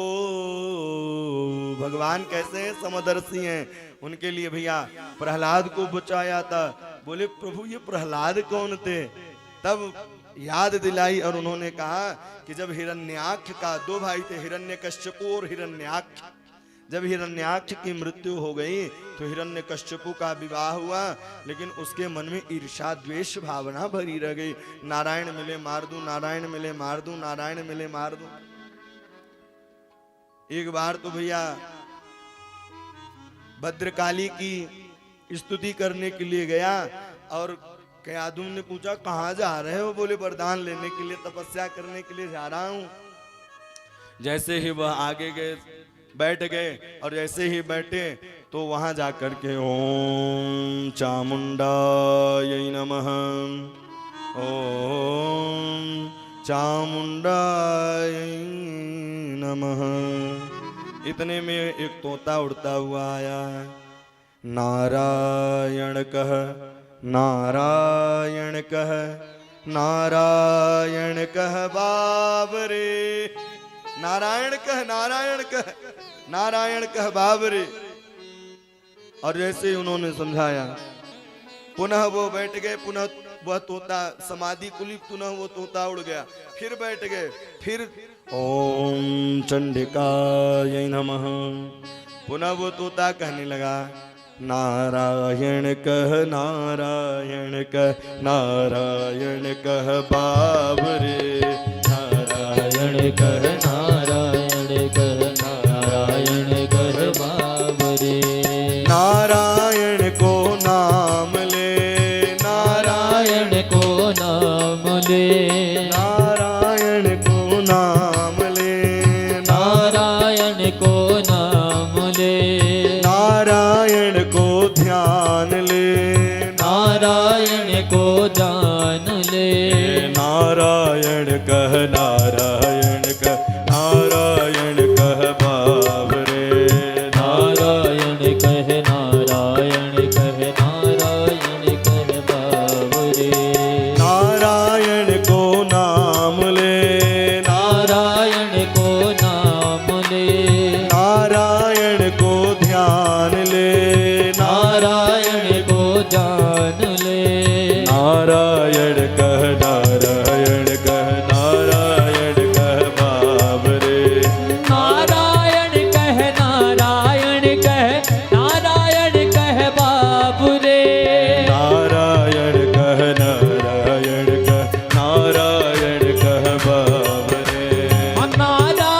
कह नारायण कह नारायण कह बाबू रे।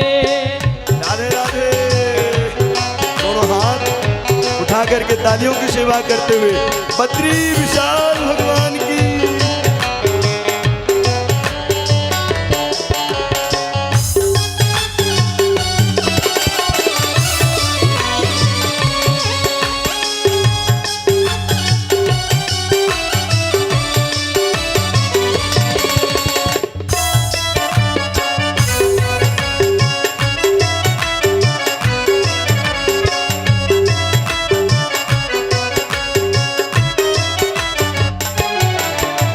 नारायण को नाम ले, नारायण को नाम ले, नारायण को नाम ले, नारायण को नाम ले, नारायण को ध्यान ले, नारायण को ध्यान ले। नारायण कह नारायण कह नारायण कह बाबरे। नारायण कह नारायण कह नारायण कह बाबू रे। नारायण कह नारायण कह नारायण कह बाबरे। नारायण कह नारायण कह नारायण कह बाबू रे। नारायण के नाम लो, नारायण के नाम लो, नारायण को ध्यान लो, नारायण को जान लो। नारायण कह नारायण कह नारायण कह बाबरे। नारायण कह नारायण कह नारायण कह बाबू रे। नारायण कह नारायण कह नारायण कह बाबरे। नारायण कह नारायण कह नारायण कह बाबू रे। बद्री विशाल प्यारो बद्री विशाल, बद्री विशाल प्यारो बद्री विशाल, बद्री विशाल प्यारो बद्री विशाल, बद्री विशाल प्यारो बद्री विशाल, बद्री विशाल प्यारो बद्री विशाल, बद्री विशाल प्यारो बद्री विशाल, बद्री विशाल प्यारो बद्री विशाल, बद्री विशाल प्यारो बद्री विशाल। जय बद्री विशाल जय बद्री विशाल, जय जय बद्री विशाल जय जय बद्री विशाल, जय बद्री विशाल जय बद्री विशाल, जय जय बद्री विशाल जय जय बद्री विशाल, जय बद्री विशाल जय बद्री विशाल, जय जय बद्री विशाल जय जय बद्री विशाल, जय बद्री विशाल जय बद्री विशाल, जय जय बद्री विशाल जय जय बद्री विशाल, जय बद्री विशाल जय बद्री विशाल, जय जय बद्री विशाल जय जय बद्री विशाल। बद्री विशाल भगवान की जय हो, नारायण भगवान की जय हो, द्वारकाधीश की जय हो। नारायण कह नारायण कह बाबरे। नारायण कह। दौड़ते दौड़ते भैया बोले मुहूर्त ठीक नहीं है, इस बार मुहूर्त देख करके नहीं आया है, इसलिए वह लौट करके घर में गए। कयादू ने कहा क्या बात है, बहुत जल्दी आ गए। बोले भगवान प्रसन्न हो गए क्या? बोले नहीं, ये एक तोता उड़ता हुआ आया, और जब तोता उड़ता हुआ आया बोले क्या बोला? भैया अच्छा व्यक्ति दुश्मन का नाम लेना पसंद नहीं करता। बोले क्या बोला तोता? बोले आया। बोले बोला क्या? बोले नारायण कह। और ऐसे करके भैया 108 बार नाम को लिला दिया, और जैसे 108 बार, और उसी दिन से कयादू के गर्भ में भक्त प्रहलाद का प्रादुर्भाव हो गया। इसका भक्त प्रहलाद। और जैसे ही भक्त प्रहलाद गर्भ में आए, इसीलिए कहते हैं भैया जब माताएं गर्भवती रहें तो उस समय रामायण पढ़ना चाहिए, कीर्तन करना चाहिए, सत्संग। लेकिन अब तो भैया सेव केला में ही पड़े रहते हैं। और डॉक्टर भी भले मानुस हैं, डॉक्टर भी बोल देंगे कि भैया बेड रेस्ट है। पहले देखिए माताएं खेत काटने जाती थी, काम किया करती थी, अब बिना दवा बिना ऑपरेशन के ही बालक होते थे। अब डॉक्टर जब बोल दिया बेड रेस्ट, और कहीं ससुराल में है तो भैया सोचे कि काम न पड़े, सब सास को ही काम पड़े, अपना सास करती रहेगी, लेकिन काम करना चाहिए।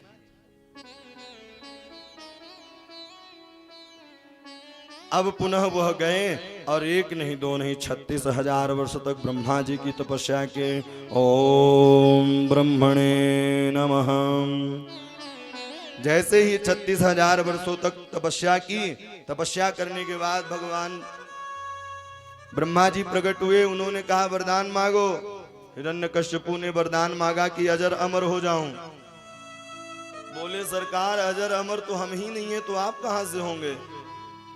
यहाँ चालाकी की। अच्छा, लोग पूजा जब करने जाते हैं तो सोचते भगवान पागल होंगे, हैं सोचते ना, जाएंगे तो बेटा की शादी हो जाए, बेटी की शादी हो जाए, और सब कुछ करके लास्ट में चिरौंजी का दाना उनके सिर पर चढ़ा देंगे। हैं? अब भैया मुंह से पाएंगे कि सिर से पाएंगे, आप अनुमान लगाइए।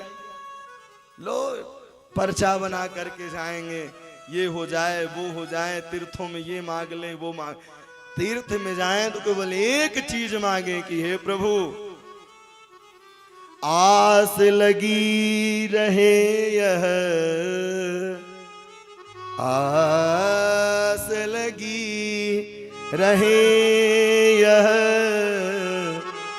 कभी भूलूं न मैं तुमको, कभी न भूलूं परमात्मा, मैं आपका निरंतर स्मरण चिंतन करता, मुझे कुछ नहीं चाहिए। अब आप बताइए कि जब उनकी शरणागति जब उनको समर्पित कर देंगे, भागवत कथा 3 चीजों से प्रारंभ होती है, विश्वास, संबंध और समर्पण। जब तक समर्पण भावना नहीं होगी भगवान के प्रति, तब तक आप भक्त बन ही नहीं सकते हैं। इसलिए समर्पण भावना होनी चाहिए। जिस दिन समर्पण भावना होगी उसी दिन प्रभु की कृपा होने लग जाएगी। चालाकी किया क्या, नांतर नांतर बहिर्दीवाम नक्तमन्त्यास्य पदचायुधे, ना भौमं नाम्बरे मृत्यु नरैरः मृगैरपि। ना ऊंचे मरु बोले तथास्तु, बोले ना अंदर मरु न बाहर मरु बोले तथास्तु, बोले न दिन में मरू न रात में मरू बोले तथास्तु, बोले 12 महीने में न मरू बोले तथास्तु, बोले आपकी बनाई हुई सृष्टि से न मरू बोले तथास्तु। इतना पाने के बाद बोले देखो ब्रह्मा जी कितने पागल हैं, सब तो दे दिए, बोले अजर अमर नहीं। बोले मेरे फैक्ट्री में अजर अमर का वरदान नहीं है, मैंने तो सब कुछ ले लिया। अच्छा, शिष्य जो होते हैं ना, कभी कभी गुरुओं से ही चालाकी करने लगते हैं। एक गुरुजी अपने शिष्य को पहलवानी सिखाते थे। जब नित्य प्रतिदिन पहलवानी, तो वो हर जगह शिष्य जीतता चला आया। एक दिन तो भैया हद हो गई, गुरुजी को ही चैलेंज कर दिया, गुरुजी को ही चैलेंज कर दिया। जब गुरुजी को चैलेंज किया तो गुरुजी उठा के उसको पटक दिए। जब शिष्य को पटक दिया तो बोले गुरुजी आप तो ये दांव सिखाए ही नहीं थे, बोले सिखा देता तो गुरु तो तू बन जाता, मैं तो शिष्य बन जाता। तो भगवान भगवान है, गुरु गुरु है। इसलिए भैया वह सोचता गया कि वरदान मिल गया और लौट करके आए। लेकिन जब इधर तपस्या करने के लिए जा रहे थे, तब इंद्र कयाधु को लेके जा रहे थे, क्योंकि गर्भ में बालक पल रहा था। बोले भगवान का दुश्मन है तो मार दूंगा। लेकिन नारद के यहाँ रह करके सत्संग की, और कालांतर में समयानुसार जैसे ही कयादु घर में आई और बालक हुए, तो हिरण्यकश्यपु के 4 बालक हो गए, अनुलाद, सहलाद, अहलाद और प्रहलाद, यह 4 पुत्र हुए। और हिरण्यकश्यपु का एक विद्यालय थी, हिरण्यकश्यपु महाविद्यालय मारकाट, उसका नाम ही था कि ऐसे अस्त्र चलाओ, ऐसे शस्त्र चलाओ। संडामर्क गुरु जी थे, पढ़ाया करते थे संडामर्क। बोले ऐसे अस्त्र चलाओ, प्रहलाद कहते नहीं, भगवान की भक्ति ऐसे करो। अच्छा, एक बार गुरु जी ने पूछा अपने शिष्य से, विद्यार्थी गंगा जी कहाँ से निकली हैं? बोले गंगोत्री यमुनोत्री से होते हुए बंगाल की खाड़ी में मिल गई हैं। बोले नहीं, गंगोत्री यमुनोत्री से चली जरूर है लेकिन बद्री विशाल में रुकी हैं। बोले क्यों? बोले जब तक पैसा नहीं बढ़ेगा मास्टरों का तब तक आगे गंगा जी जाएंगी ही नहीं। तो अस्त्र ऐसे चलाओ, शस्त्र ऐसे चलाओ। प्रहलाद जी बोले नहीं, भगवान की भक्ति। आज कुछ महीनों बाद वह गए। कुछ महीने बाद जब गए तो बोले बेटा क्या सीखे हो? प्रहलाद जी ने सुंदर जवाब दिया कि तद साधु मन्ने सुरवर्य देहिनाम सदा समुद्भी नदिया सदद्ग्रहाम हित्वात्पादां गृहमान्धकूपं वनं गतो यद्वरिमाश्रयन्ति। बोले पिताजी तद साधु मन्ने, साधुओं की सेवा करना चाहिए। सुरवर्य देहिनाम, यह देह मिला है भगवान का भजन करने के लिए, कीर्तन करने के लिए। हित्वात्पादं गृहमान्धकूपम, अगर भगवान का हम भजन नहीं करते तो जिस प्रकार से भैया अगर रोशनी न रहे तो आप सामग्री नहीं ढूंढ सकते हैं, लेकिन जब तक जीवन में सत्संग नहीं रहेगा, भजन नहीं रहेगा तो हमारे जीवन में ही अंधेरा रहेगा। हम मार्ग नहीं ढूंढ पाएंगे, प्रभु से प्रेम नहीं कर पाएंगे। बोले क्या पढ़ाते हो? बोले हमने कुछ नहीं पढ़ाया, ये पढ़ा पढ़ाया आया, हमने कुछ नहीं पढ़ाया। मतिर्य कृष्णो परतम स्वतो वा, मैंने कुछ नहीं पढ़ाया, इसका कृष्ण के प्रति प्रेम पहले से ही लगा है। अच्छा, राजा परीक्षित ने प्रश्न किया कि इनका मन कैसे लगा? तो मन सुनिए कैसे लगा। जब यह विद्यालय पढ़ने के लिए जा रहे थे तो एक कुम्हार घड़ा पका रहा था। जब घड़ा पका रहा था तो उसमें बिल्ली ने बच्चा दिया हुआ था, तो उसको पता नहीं हुआ, वह आग लगा दिया। और जैसे घड़े पकने लगे बिल्ली के बच्चे आवाज करने लगे, वह कुम्हार एक तुलसी की माला ली और तुलसी की माला लेकर के वह श्री कृष्ण गोविंद हरे मुरारे हे नाथ नारायण वासुदेवा करने लगा, माला को जपने लगा, परिक्रमा करने लगा। परिक्रमा करते प्रहलाद जी देख रहे हैं सब, और जैसे परिक्रमा करते करते अग्नि शीतलता हो गई। जैसे अग्नि शीतलता हुई, बिल्ली के बच्चे वहां से निकले खेलते कूदते हुए। उसी दिन से भक्त प्रहलाद का भगवान के प्रति दृढ़ संकल्पित हो गए। बोले मैं दुनिया में पिता को छोड़ सकता हूँ, माता को छोड़ सकता हूँ, लेकिन मैं भगवान के नाम को नहीं छोड़ूंगा। और वहीं से उनका संकल्पित हो गए और वह भगवान के नाम को गाना प्रारंभ कर दिया। आज बोले बेटा कोई सुंदर सा पाठ बताओ ना। बोले पिताजी भगवान को पाने के लिए 9 चीज है, नवदा भक्ति बताई है। गिरी से गिराया है, आग से जलाया है, ऐरावत हाथी को मदिरा पान कराया है। जब नहीं कुछ कर पाया तो हिरण्यकश्यपु घबराया है। पता है जिसके कोई रखवाले नहीं होते ना, उसके रखवाले भगवान होते हैं। दुनिया के सताए लोग यहाँ सीने से लगाए जाते हैं। दरबार में राधा रानी के दुख दर्द मिटाए जाते हैं। संसार सही रहने को यहाँ दुख ही दुख सहने को यहाँ। प्रहलाद जी की दृढ़ संकल्प हो गए। आज भोजन में प्रतिबंध लगा दिया। लक्ष्मी जी स्वयं कयादू का वेश बना करके सुंदर खीर लेकर के आई हैं, प्रहलाद को पवाया है। और आज प्रातःकालीन बेला हुई, सारे दैत्य बालकों को प्रहलाद जी ने बुलवाया है और सबको बुलवा करके कहा चलो आज खेल खेलते हैं, आज खेल खेलते हैं। और जैसे ही खेल खेलने की योजना बनाई तो बताएं, कोई झांझ ले लिया, कोई मजीरा ले लिया और खेलना प्रारंभ कर दिए। हरे राम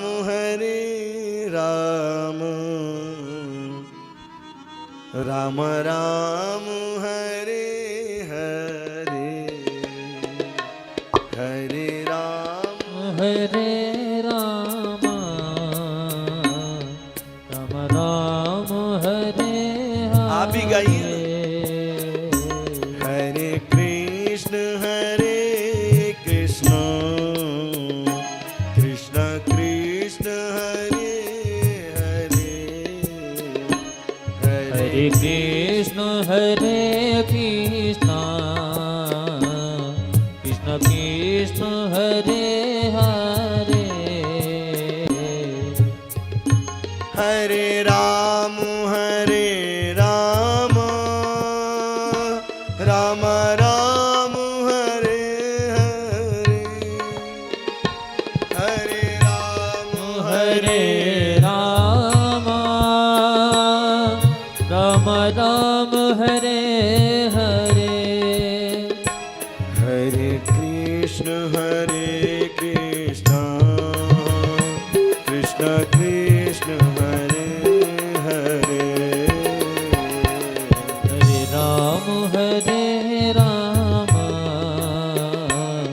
राम राम हरे हरे। अच्छा एक बात कहूं, जो भक्त प्रहलाद की ओर होंगे ना वो ताली बजाएंगे और कीर्तन करेंगे, और जो हिरण्यकश्यपु की ओर होंगे उनसे मैं नहीं कहूंगा। आप भी प्रभु से निवेदन करिए, जिस प्रकार से प्रहलाद जी पुकार रहे हैं, बुला रहे हैं।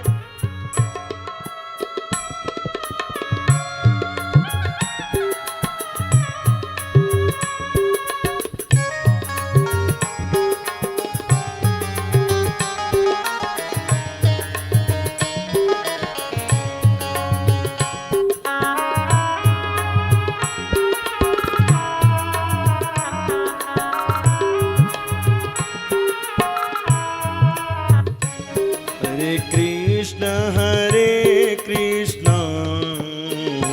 कृष्ण कृष्ण हरे हरे, हरे कृष्ण कृष्ण कृष्ण हरे हरे। राम राम राम हरे हरे, राम राम राम हरे हरे। कीर्तन चल ही रहा था कि कीर्तन चलते चलते दैत्य बालक जितने आते, दैत्य लोग आते, अरे कीर्तन नहीं करना है, कीर्तन नहीं। जिस प्रकार से एक व्यक्ति को करंट लग जाए, दूसरा व्यक्ति छुए तो वो भी झूमने लग जाता है, उसी प्रकार से दैत्य लोग भी नाचने लगे। अब पुनः जोर जोर से कीर्तन चलने लगा। अब कीर्तन चलते चलते चलते चलते चलते संडा मर्ग आए हैं, और जैसे ही संडा मर्ग गुरु जी आए, स्पर्श किया, वो भी झूम झूम के नाचने लगे।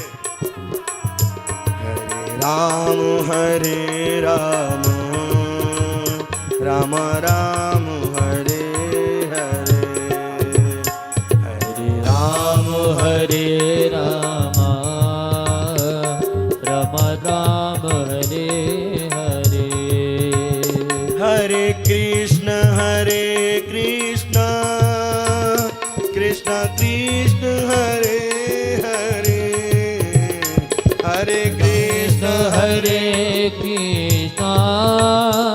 कृष्ण कृष्ण हरे हरे, हरे राम राम राम हरे हरे, हरे राम हरे राम।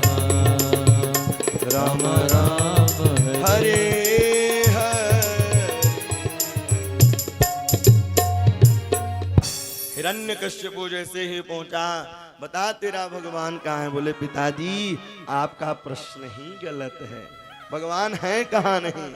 बड़ा सुंदर वर्णन किया है, बहुत सुंदर। न केवलम में भवतश्च राजन, न केवलम में भवतश्च राजन, न केवलम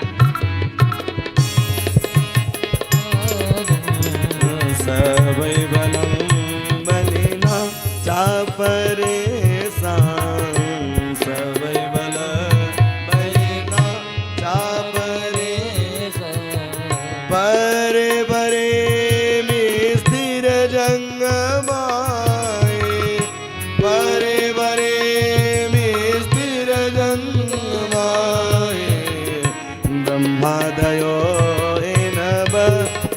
प्रणीत ब्रह्मादयो बस प्रणीत बस प्रणीत बस प्रणीत। न केवलम पिताजी ना ही मेरे अंदर है, न केवलम में भवतश्च राजनम सबैबलम बलेना चापरे साम, सब में भगवान है। परे बरे में स्थिर जंगमाहे ब्रह्मादयो येन वस प्रणीत। ब्रह्मा को भी वही बनाते हैं। बोले स्तंभ में भी हैं? बोले हाँ, स्तंभ में भगवान है। और भक्त की लाज बचाने के लिए भगवान नरसिंह रूप धारण करके प्रकट हो गए। बोल नरसिंह भगवान की जय हो। नरसिंह भगवान प्रकट हुए, देख करके एक बार तो नीचे गिर गया। बोले आप मुझे नहीं मार सकते। बोले क्यों? बोले मेरे पास वरदान है, न दिन में मरू न रात में, बोले गेंधूली बेला मारूंगा। बोले न अंदर मरू न बाहर, बोले डेहली पर मारूंगा। बोले न ऊपर मरू न नीचे, बोले जांग में रख के मारूंगा। इसके बाद बोले मेरे पास और भी वरदान है। बोले 12 महीने में न मरू, बोले तेरे लिए पुरुषोत्तम महीना निकाला। बोले एक वरदान और है। बोले मैंने कहा था कि आपके सृष्टि से न मरूं, तो मैं क्या ब्रह्मा के सृष्टि का लग रहा हूं? और भगवान अपने बड़े बड़े नाखूनों से हिरण्यकश्यप के हृदय को विदीर्ण कर दिया है। ऐसे ही विदीर्ण कर दिया और इधर मातम सा छा गया। और इधर हिरण्य नरसिंह भगवान बड़े क्रोध में आए। उनके आंख गाल सब तड़फड़ाने लगे। और जैसे ही सब फड़फड़ाने लगे, लक्ष्मी जी आई। भैया सब लोग आए, समझाए, समझ में नहीं आया। भक्त प्रहलाद गए हैं। भक्त प्रहलाद को देखा है, हृदय से लगा लिया। जीवा निकाल करके भगवान चाटना प्रारंभ किए। बोले भक्त देर हुई आने में, बहुत कष्ट हुआ प्रहलाद। प्रहलाद जी कहते हैं नहीं, स्वपाद मूले पतितं तमर्भकं विलोक्य देव कृपया परूप्लुत। और जैसे ही भगवान के पास पहुंचे प्रहलाद जी, एक नहीं दो नहीं, जितने दिन तक तपस्या की थी 42 दिन तक 42 ही श्लोकों में सुंदर प्रहलाद जी ने स्तुति की है कि वे हो बोले हे प्रभु, इस छटा इस छवि को पाने के लिए बड़े बड़े अमलात्मा विमलात्मा भी तरसते हैं, उनको भी प्राप्त नहीं होता है। ब्रह्मादय सुरगणा मुनयोत सिद्धा सत्वैकतान मचयो वचस प्रवाह। ब्रह्मादय सुरगणा, आपकी गोद को पाने के लिए ब्रह्मा भी तरसते हैं, तभी उनको नहीं मिल पाता, तभी उनको मिल नहीं पाता। और कहा यह राजसी कुल तामसी कुल में जन्म लिए हुए बालक को आपने गोद में बैठाया, बड़ी कृपा की प्रभु। इस प्रकार से 42 श्लोकों में सुंदर स्तुति की। बोले कुछ मांग लो, बोले आपको पाने के बाद कुछ मांगने की इच्छा नहीं होती है। 4 प्रकार की भक्ति है। एक अर्थ वाली भक्ति है। ध्रुव जी महाराज ने अर्थ की भक्ति की तो 36,000 वर्ष तक ही मिला, लेकिन प्रहलाद को 1 नहीं 2 नहीं 12 भागवत में और 1 मनमंत्र में। जब 72 बार चतुर्युगियां बदलती हैं तब जाकर के 1 मनमंत्र होता है। वह रात्रि ब्रह्मा जी की 1 दिन की हो। ऐसे करके जब 72 बार बदलते हैं तब जाके ब्रह्मा जी की वह 1 रात्रि होती है। तो भगवान की जब शरणागति हम ले लेते हैं तो वह 5 साल के लिए विधायक नहीं बनाते, परमानेंट के लिए बना देते हैं। बोले यहां भी रहोगे विधायक, वहां भी रहोगे, इसलिए सांसारिक लोग तो 5 साल के लिए देंगे। बोले प्रभु यदरासे समेत कामात कामानां बरधर सबह कामानां वृंद संरोह भवसंतु वृणे वरह। बोले प्रभु आप वरदान ऐसा दे दीजिए कि कुछ मांगने की इच्छा ही न हो, कुछ मांगने की। लेकिन मेरी एक विनती है सरकार, मेरे पिताजी की मुक्ति दिलवा दीजिएगा। मेरे पिताजी निरंतर आपका विरोध ही किया करते थे। बोले सुनो, आप जैसे अगर जिस कुल में पुत्र हो जाएं तो 1 नहीं 2 नहीं 21 पीढ़ियां तर जाती हैं। पितामह, पृथ्वी पितामह, वृद्ध पितामह और 7 माता की और 7 अपने, इसीलिए 21 नहीं कहा है। त्रिसप्तभिः पितां पूतं पितृभ्य सहनीनघ यत् साधो स्वयं गृहे जातो भावन्न वे कुलपान। पूरे कुल का भैया अगर आप जैसे पुत्र हो जाएं सुंदर। और यहाँ ब्रह्मा जी को डांट लगाई है, कोई ऐसा वरदान देता है। एतत् बपुस्तते भगवान। बोले अवतार लेने में भी सोचना पड़ता है कि कौन सा अवतार लेना पड़े। ब्रह्मा जी को डांट दिलाई है। बोले गद्दी ये सत्ता पाने के बाद भूल मत जाओ। और प्रायः ऐसा होता है, पर्चा भरने के बाद ऐसे, जीतने के बाद ऐसे है? जीतने के बाद हम नहीं जानते, बाय बाय। जीतने के पहले ऐसे। बोले गद्दी पाने के बाद दुरुपयोग करते हो।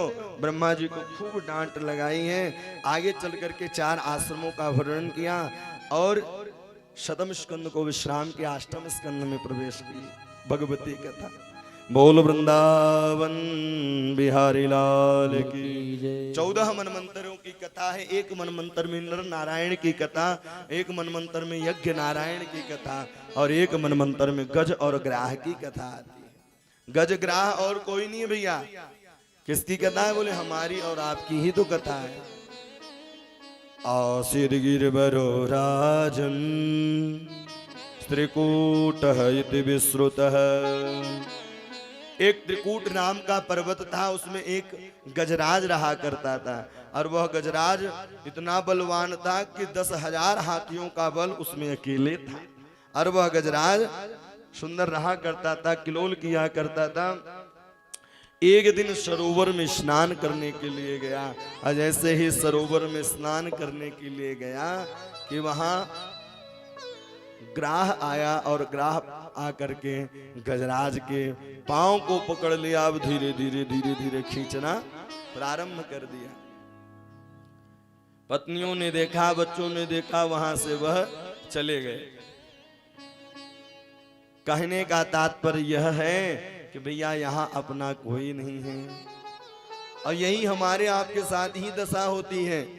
एक बालक है और वह बालक विदेश में है। माँ ने फोन किया कि बेटा पिताजी की तबीयत खराब है और वह एक बार आया, सुंदर दवा इत्यादि करा के वह चला गया। दोबारा फोन गया, बोले माँ छुट्टी नहीं मिल पा रही है, माँ छुट्टी नहीं। आज वही गजराज सोच रहा है कि जिसके लिए जीवन पर्यंत हमने कमाई की, या केस पक गए, पीठ टेढ़ी हो गई, आज वह भी साथ छोड़ दिए। कोई साथ नहीं देता है। माया के दी बानो सुन लो, एक दिन ऐसा आएगा, धन दौलत और माल खजाना यहीं पड़ा रह जाएगा। सुंदर काया मिट्टी होगी, अंत में होगी चला चली। ले लो रे कोई राम का प्याला, शोर मचाऊं गली गली। राम के नाम को गाना चाहिए, कृष्ण के नामों को गाना चाहिए। आप सोचते हैं कि कौन साथ देगा?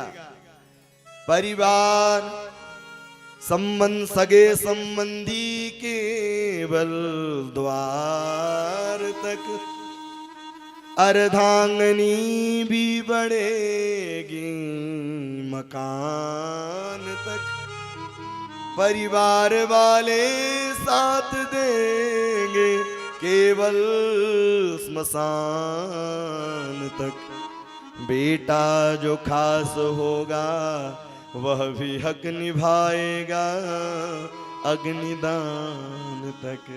इससे आगे क्या है? बोले इससे आगे तो केवल प्रभु का भजन है, प्रभु का कीर्तन है, और कुछ भी साथ में जाने वाला नहीं है। आए जरूर खाली हैं, लेकिन आप लेकर के बहुत कुछ जा सकते हैं। नाम को तो अमर कर ही नाम को अमर कर ही तो सकते हैं। निरंतर गाते रहिए और नाम अपने आप ही अमर हो जाएगा। इस प्रकार से वह सोचता रहा, विचारता रहा। आज अब वह प्रभु को याद करने लगा। गजेंद्र मोक्ष यहाँ किया है, और जो इसका नित्य प्रतिदिन पाठ करता है, 33 श्लोक है, अष्टम स्कंद के 3य अध्याय। कितना भी बड़ा दुख आने वाला हो, सारा दुख टरने लग जाता है धीरे धीरे। एवं व्यवसतो ध्यान समाधाय मनोहृदय, जजाप परमं जाप्यं प्राग जन्मन्यनु शिक्षितम्। एवं व्यवस्थितो, सारे नर नारायण देवता इत्यादि सब लोग कहें कि मुझे बुलाए, मुझे बुलाए, लेकिन भैया वो किसी को नहीं बुलाया। किसको बुलाया? बोले सोंत सर सरुबलेन गृहीतयार्तो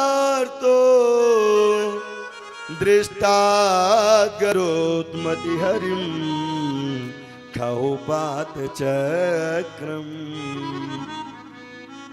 उच्छेप सांभुज करम गिरमह क्रीक्य नारायणाखिल गुरु भगवन नमस्ते। हे प्रभु, मैं उनको याद कर रहा हूँ जिसके बगैर इस संसार का एक पत्ता भी नहीं डुलता है। ऐसे परम पिता परमेश्वर को मैं ध्यान कर रहा हूँ। भैया उसी समय आदेश दिया गरुड़ को, चलो।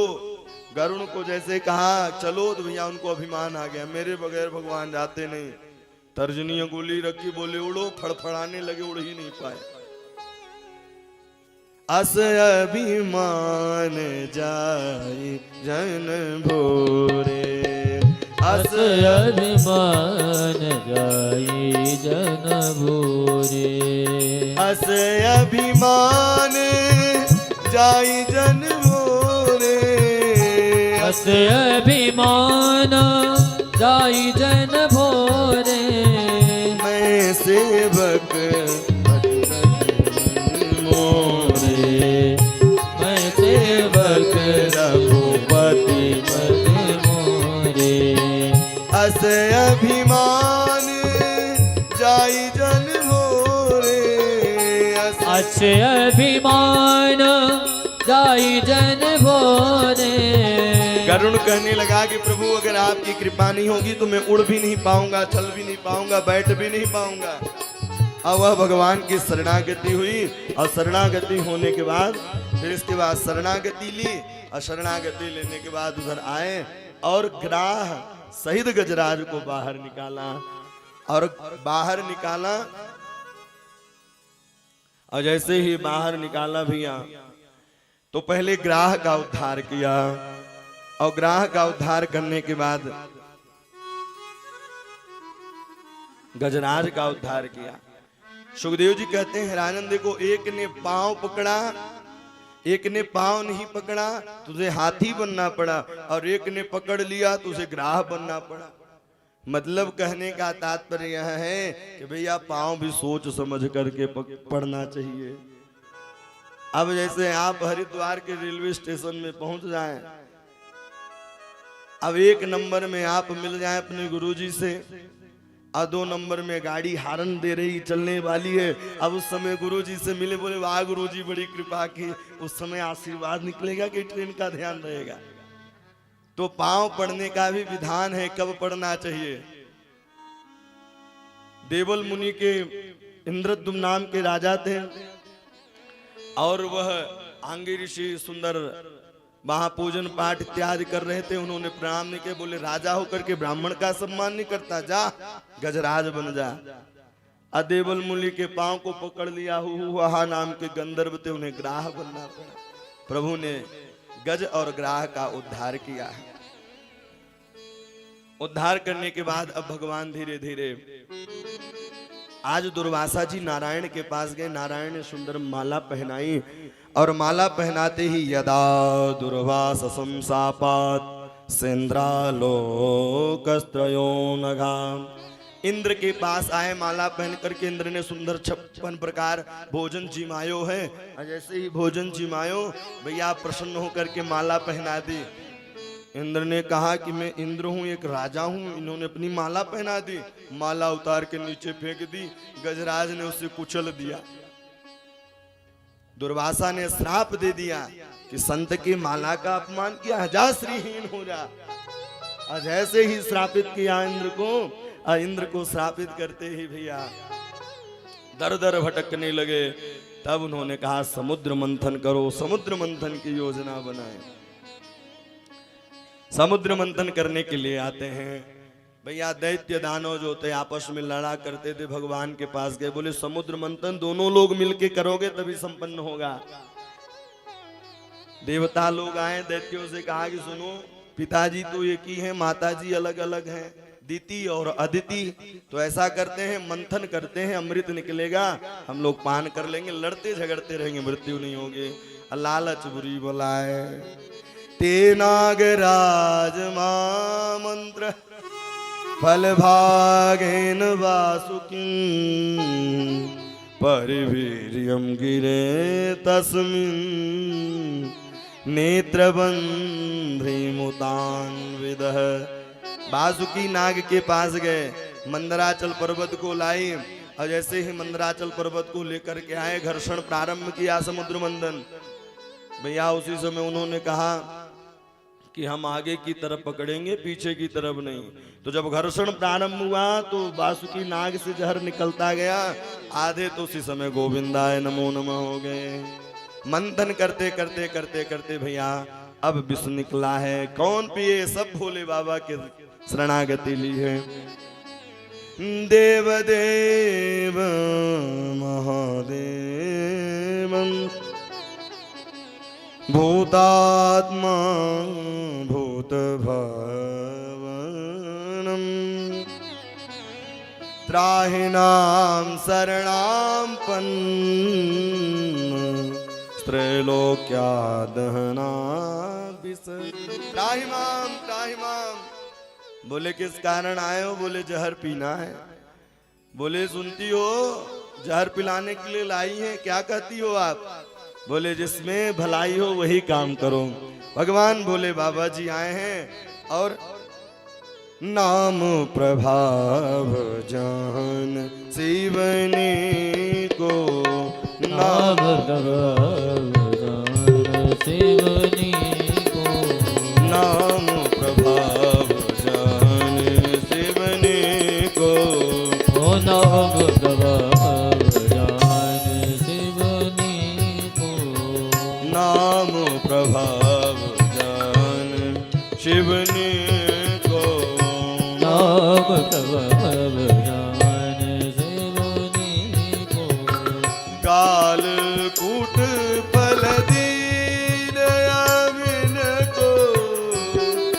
कालकूट फल दीन अमीन को नाम प्रभाव जान शिवनी को नाम दबाव जान, नाम दबाव जान, नाम दबाव जान शिवनी को। नाम के प्रभाव से उन्होंने कहा हृदय में रघुनाथ है तो कंठ में ही विराज लिया, वहीं से उनका नाम नीलकंठ पड़ गया। बोल नीलकंठ महादेव की जय हो, श्री केदारनाथ भगवान की जय हो। नाम प्रभाव जान शिवनी को कालकूट फल दीन अमीन को। नाम के प्रभाव से, नाम में बड़ी शक्ति होती है। भैया एक गुरुजी कथा सुना रहे थे, जब कथा सुना रहे थे गुरुजी बोले नाम के गान करने से नदी पार हो जाते हैं। तो व्यास जी कथा सुनाई, एक पटेल साहब थे। पटेल साहब ने कहा भैया गुरुजी ने कहा है कि नाम से चाहे जितनी बड़ी नदी क्यों न बहती हो पार हो जाएंगे। बरसात का समय चल रहा था, और जैसे ही बरसात का समय चल रहा था नदी के उस पार गुरुजी का घर था, नदी के उस पार गुरुजी का घर था। पटेल साहब ने कहा कि चलो मैं आपका सामान छोड़ दूं, तो पटेल साहब सिर पर रखा लेके चलने लगे। भारी बारिश होने लगी, पटेल साहब तो पार कर गए, विश्वास से नाम को जपा, लेकिन गुरुजी मझधार में ही पड़े रहे। गुरुजी वहां से बह गए भैया। तो जैसे ही उन्होंने सुंदर नाम को गाया अविश्वास से, तो उसी प्रकार से नाम का प्रभाव। और इधर ततः कीर्तली कृत्यम व्यापी हालाहलम विशद। बोध भावन भोले बाबा पुनः मंथन प्रारंभ हुई। मंथन करते करते भैया उच्चई श्रवा नाम का घोड़ा निकला, राजा बलि ले लिए, ऐरावत हाथी निकली, इंद्र ले लिए। अब धीरे धीरे धीरे धीरे फिर कामधेनु गाय निकली, ऋषियों ने ले लिया, पारिजात वृक्ष निकला, स्वर्ग में गया, वारुणी निकली। जब वारुणी निकली तो उन्होंने कहा कि राक्षसों ने कहा हमें चाहिए, बोले ये आपके ही काबिल है।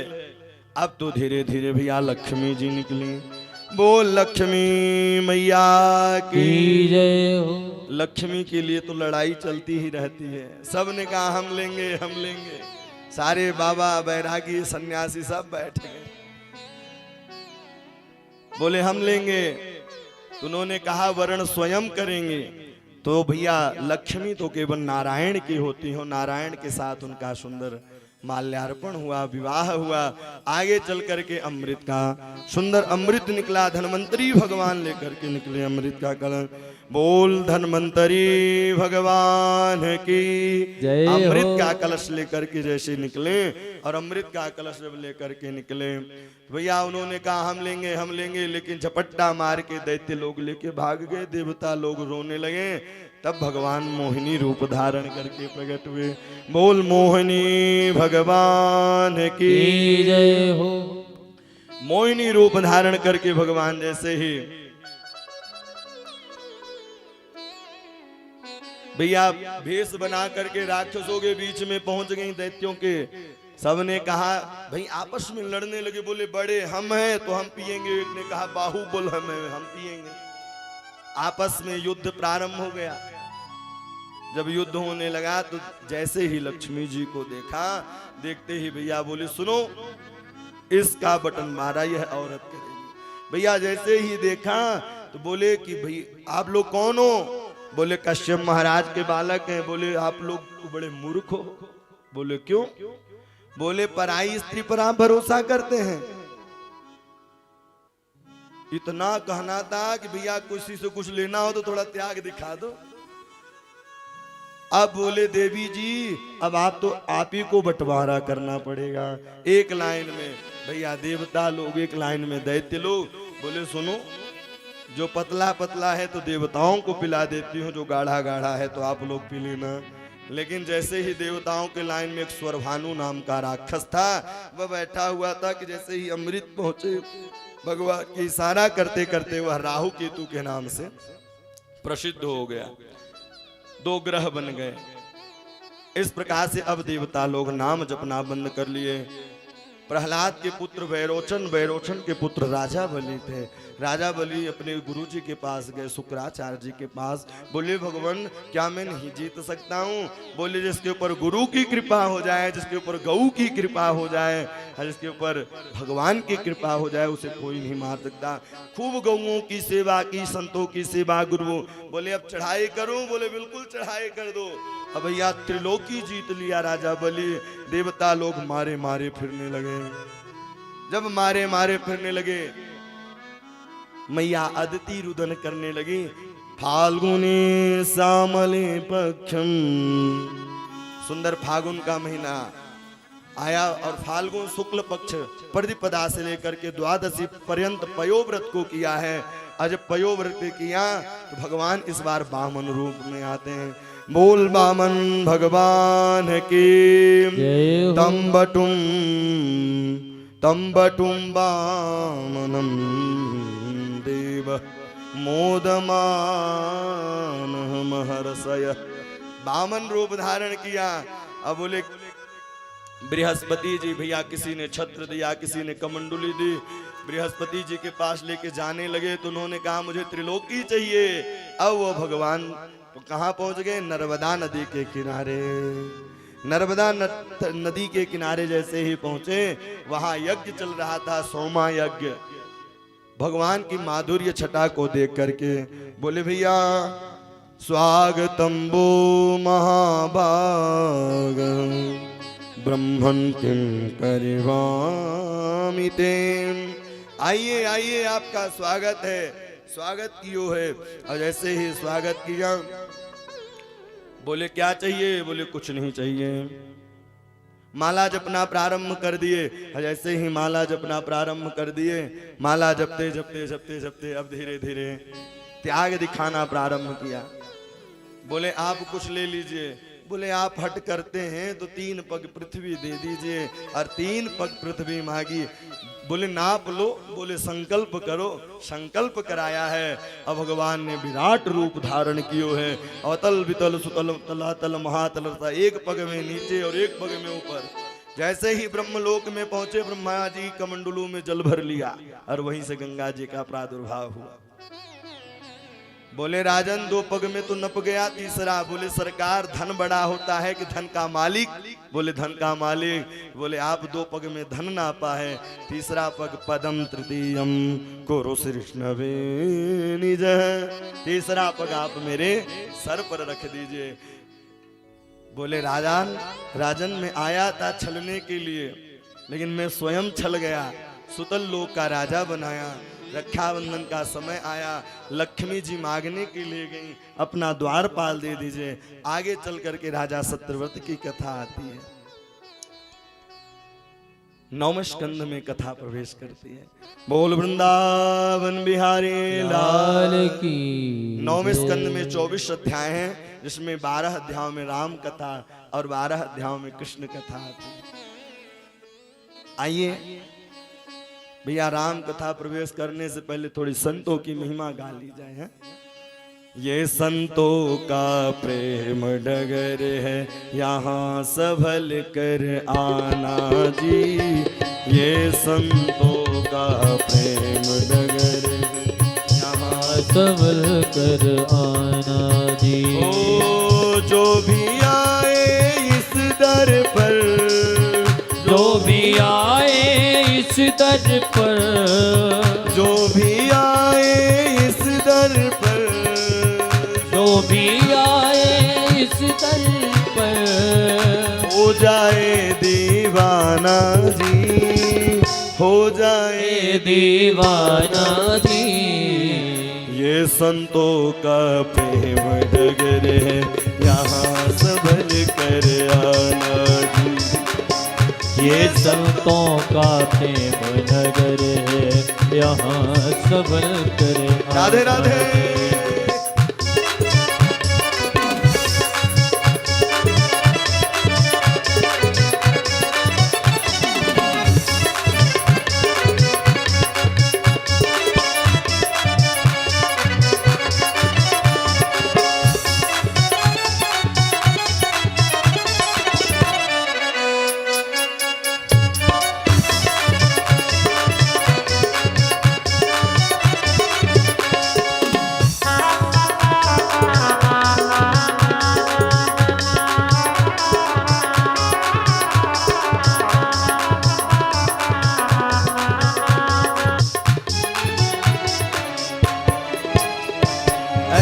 सावर से रंग यहाँ पर जन्म जन्म का तन मन भीगे।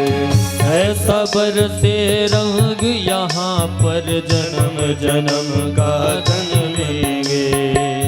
ऐसा बरसे रंग यहाँ पर जन्म जन्म का तन मन भीगे।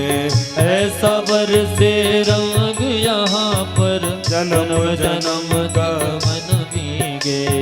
फागुन बिना चुनरिया भीगे, सावन बिना भवन है भीगे। फागुन बिना चुनरिया भीगे, सावन बिना भवन भीगे।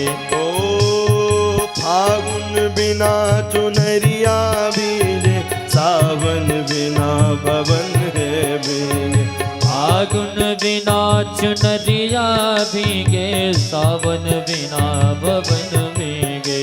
ओ ऐसी बरखा हो यहाँ पर, ऐसी बरखा हो यहाँ पर, ऐसी बरखा हो यहाँ पर, ऐसी बरखा हो यहाँ पर। बचे न कोई घराना जी, न कोई घराना जी।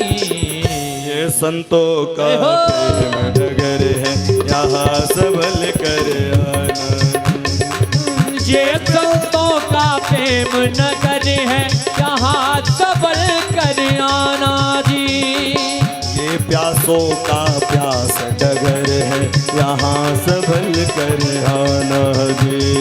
ये प्यासों का प्यास नगर है, यहाँ सबल कर आना जी। साल भगवान की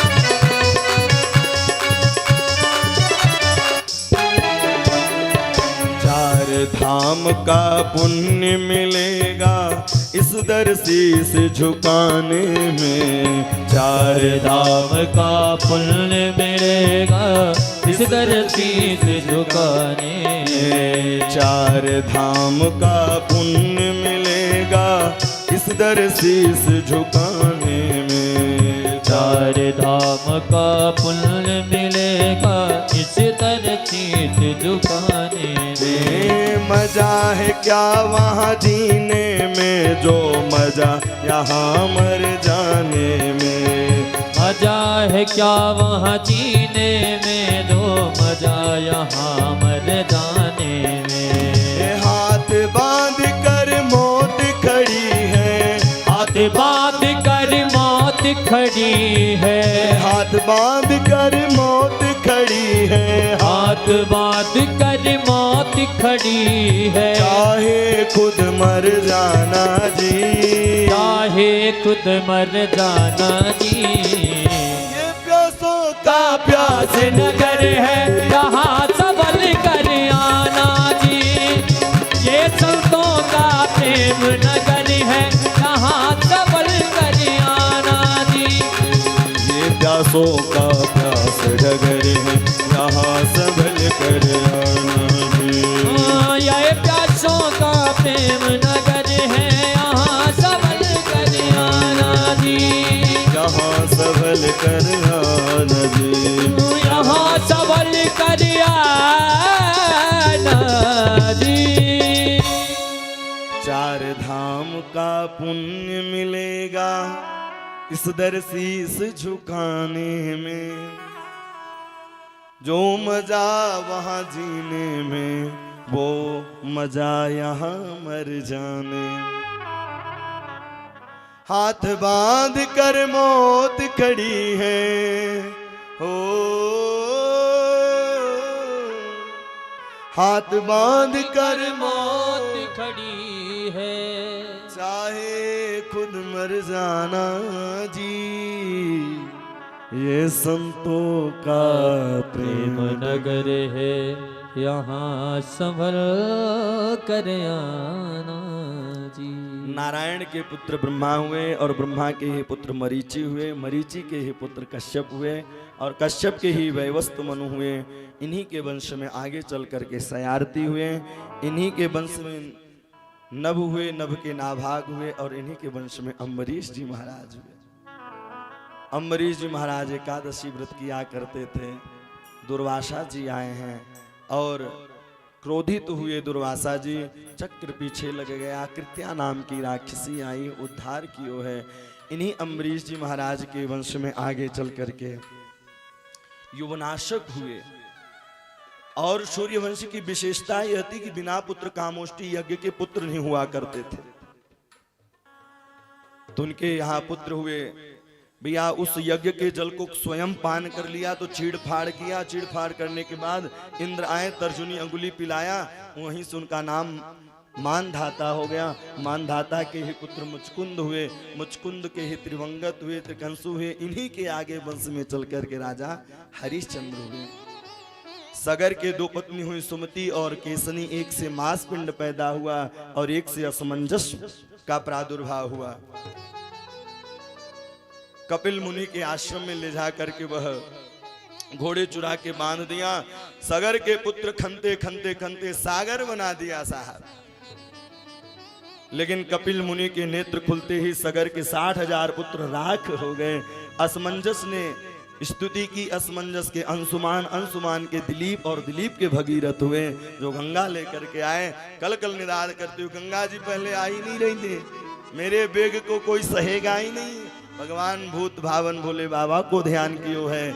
अब भोले बाबा जैसे भैया गंगा में जटा में संभाली, जटा ही बांध ली, आगे बढ़ी न। उन्होंने कहा भगीरथ सरकार पूर्वजों की उद्धार करवाना है, तब धीरे से वहां से धारा निकली। आगे कल कल कल कल कल निनाद करती हुई वह गंगा जी बहती जा रही। जन्नू ऋषि मिले, उनकी भैया झोपड़ी को ही उड़ाना चाहती थी, तो 3 आचमनी में ही गंगा जी को पान कर लियो। जैसे ही पान कियो भैया, फिर उन्होंने स्तुति की संत महात्मा की, फिर वहां से निकली और वहीं से उनका नाम जाह्नवी गंगा पड़ गया। आगे चल करके पूर्वजों का उद्धार कराया। इन्हीं के वंश में राजा खड़वांग हुए, दीर्घ हुए, रघु हुए, अज हुए और अज के श्री दशरथ जी महाराज हुए। और दशरथ जी महाराज के यहाँ श्री राजा रामचंद्र जी आते हैं। भैया राम कथा बड़ी विस्तारित है और यहाँ एक ही अध्याय में गाया गया है। राम जी आते हैं भैया, उनके यहाँ बालक नहीं थे, तो उन्होंने पुत्र कामोष्टी यज्ञ कियो है और अग्नि देवता खीर स्वयं लेकर के आए हैं और सुंदर यज्ञ किया। सुंदर नौमी तिथ मधुमास पुनीता, नौमी तिथि मधुमास पुनीता, नौमी तिथ मधुमास पुनीता, नौमी तिथि मधुमास पुनीता, शुक्ल पक्ष जित हरि प्रीता, शुक्ल पक्ष जित हरि प्रीता, शुक्ल पक्ष अभिजित हरि प्रीता। स्वयं भगवान आते हैं और भगवान स्वयं पुत्र बन करके आए, क्योंकि भैया यह दिति और कश्यप थे, भगवान की खूब तपस्या की। बोले प्रभु आपके ही समान मुझे पुत्र चाहिए। बोले आपके समान तो हम ही रहेंगे। तो भगवान स्वयं पुत्र बन करके आए हैं। आइए एक बधाई गीत गाते हैं, इसके बाद फिर भगवान का जन्मोत्सव मनाना है। समय भी बड़ा विलंब हो रहा है, सबको प्रसाद पाने की इच्छा जल्दी होगी है ना। सुजीत भैया कह रहे हैं कि भैया महाराज जी भूख लग रही है। प्रगटे हैं चारों भैया अवध में बाजे बधैया, प्रगटे हैं चारों भैया अवध में बाजे बधैया, प्रगटे हैं राम रघुरैया प्रगटे हैं राम रघुरैया अवध में बाजे बधैया। बाजे बधैया सखी बाजे सहनैया, बाजे बधैया सखी बाजे सहनैया। बाजे बधैया सखी बाजे सहनैया, बाजे बधैया सखी बाजे सहनैया। प्रगटे हैं राम रघुरैया अवध में बाजे बधैया। प्रगटे हैं राम रघुरैया अवध में बाजे बधैया। राजा रामचंद्र भगवान की।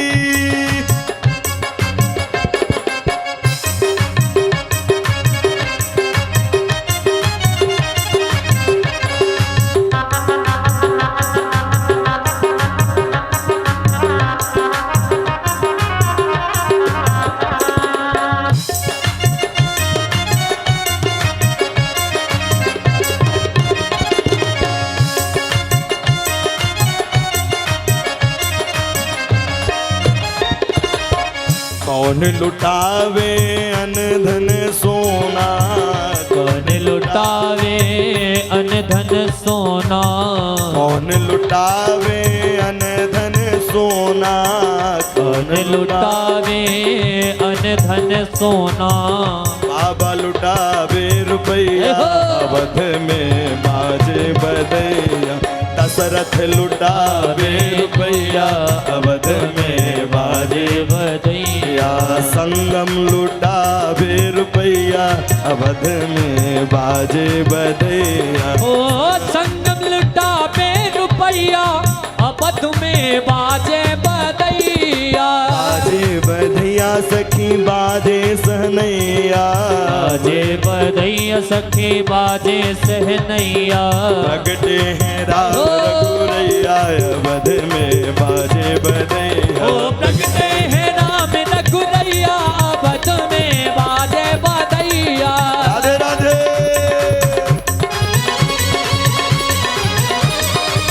राजा रामचंद्र भगवान की, बद्री विशाल भगवान की।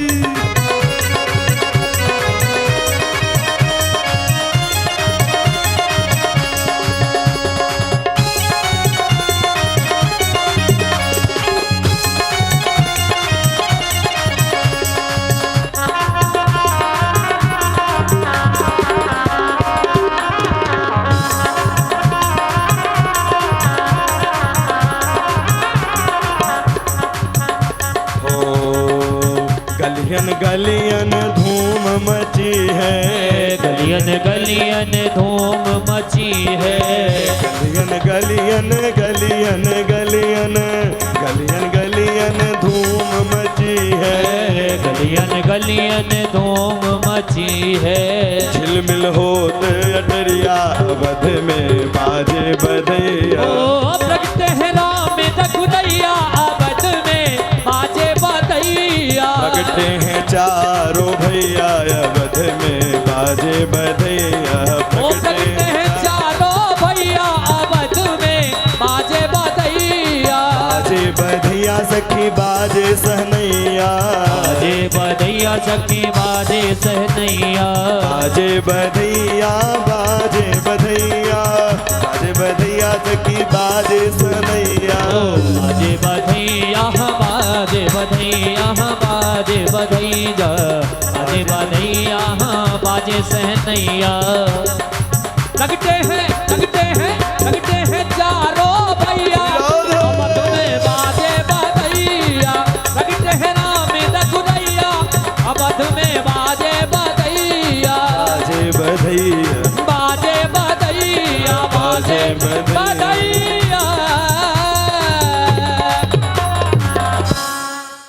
राजा रामचंद्र भगवान की जय हो। भगवान का सुंदर अवतार हुआ है। भगवान किस लिए आते हैं भैया? भक्तों को कष्ट दूर करने के लिए। जब राजा दशरथ जी प्रसाद पा रहे थे, राम जी खेल रहे थे, भोजन करत बोले जब राजा नहीं आवत तज बाल समाजा। दशरथ जी महाराज प्रसाद पा रहे थे और राम जी को बुला रहे, राम जी नहीं आ रहे हैं। क्यों? ग्वाल वालों के साथ खेल रहे थे, उनको सुख मिल रहा था। फिर जब देखे नहीं आ रहे तो कौशल्या जी कहती हैं, कौशल्या जब बोलन जाई, ठुमुक ठुमुक प्रभु चलहि पराही। जब मैया कौशल्या बुलाने के लिए जाती हैं, कौशल्या जब बोलन जाई, ठुमुक ठुमुक प्रभु चलहि पराई। ठुमुक ठुमुक वहां से चलने लगे। लेकिन दशरथ जी महाराज भोजन पवा रहे हैं राम जी को, और जब स्वयं पाने लगे तो भैया बड़ी सी थार लगी है, तो पास में लाते समय लगे तो इतने में दधी ओटन लगा लेते राम जी। दधी ओटन लगा करके सुंदर पूरे आंगन में खेलते, और जो चावल गिरता तो भैया वह काग आता, कौवा आता और चुभता, सबको सुख देते थे। क्योंकि राम जी का नाम ही है कि जो आनंद सिंधु सुख राशि, जो आनंद सिंधु सुख राशि, वह आनंद की राशि है। सुंदर नामकरण गोस्वामी तुलसीदास जी ने किया, और नामकरण करते करते बोले आज मेरा जीवन भी धन्य हो गया, अजन्मा का नामकरण करने का मुझे सौभाग्य प्राप्त हुआ है। जो आनंद सिंधु सुख राशि, सीकरते लोक सुवासी, सो सुख धाम राम अस नामा, अखिल लोक दायक विश्राम। विश्व भरण पोषण कई जो,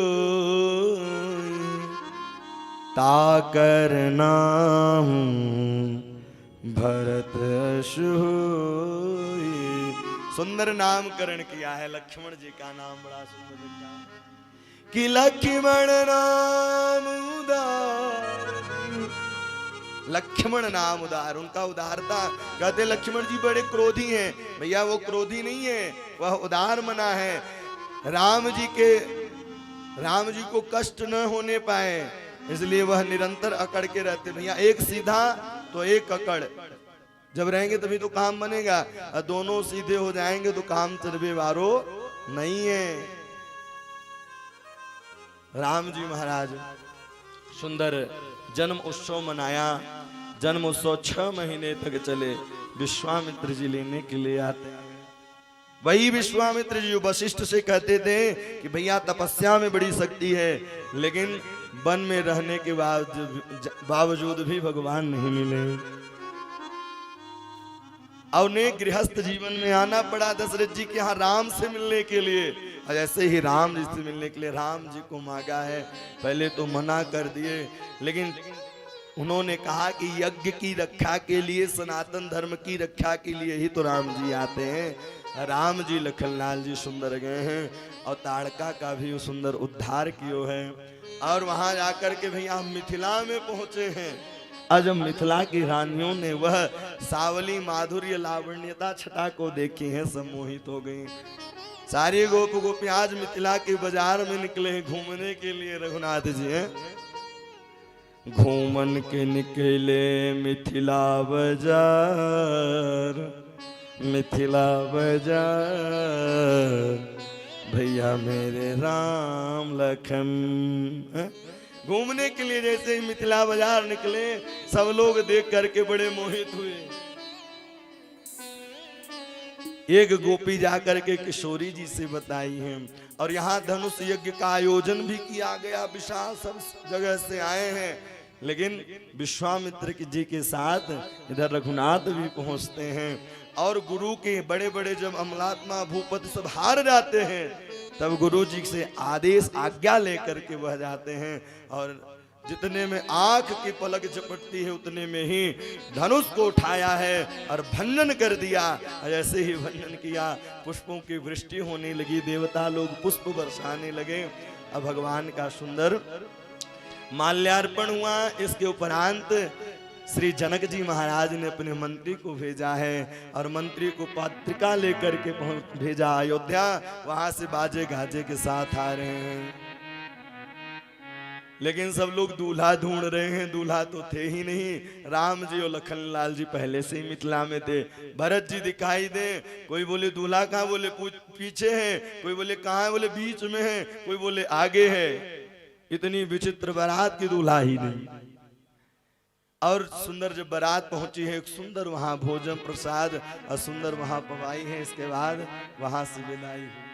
अब वहां से जब विदाई हुई सारे मिथिला वासियों ने रुदन किया है और रुदन करके इधर जैसे ही लौट करके आए, और जब से राम जी का ब्याह हुआ घर आए, भैया अयोध्या कांड में जब कथा पहुंचती है तो पहली ही सुंदर चौपाई जो नित्य प्रतिदिन इस दोहे का गान करता है तो भैया उसके यहाँ कभी कमी नहीं होती है। गरीबी तो आएगी ही नहीं, अमीरी कितना है प्रभु जाने। पहला दोहा है ना, श्री गुरु चरण सरोज रज निज मन मुकुर सुधार, वर्णौ रघुवर बिमल जसु जो दायक फल चार। चौपाई।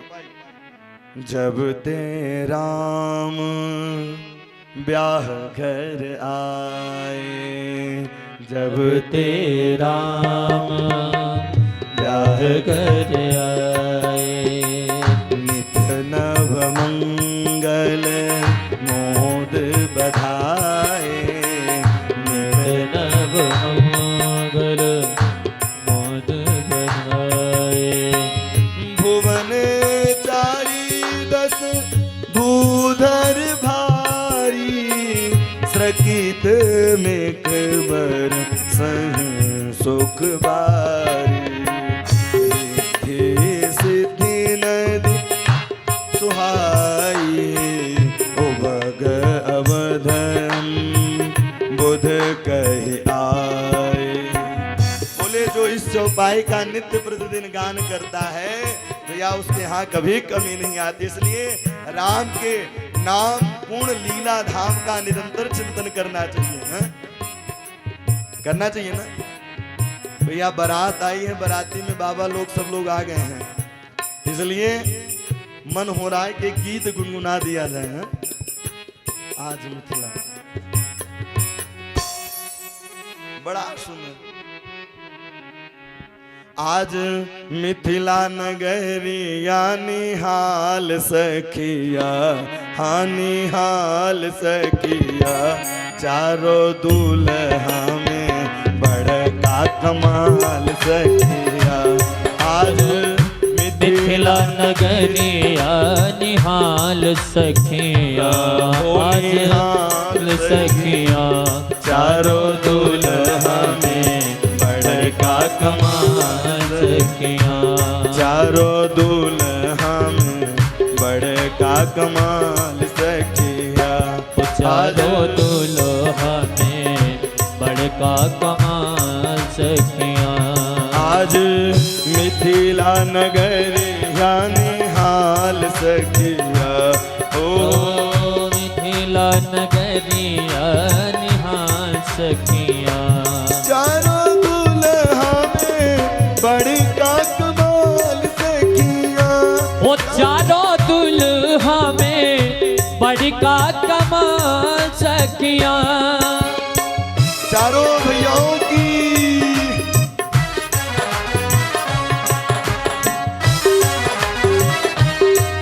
आप क्या ऐसी बारात जाती है? संगम भैया बारात तो ऐसी नहीं जाती है। अब तो डीजे पे सीसी, लेकिन यहाँ सीसी नहीं, यहाँ तो कथा है। इसलिए सब लोग खड़े हो जाए और खड़े होकर के श्री राधे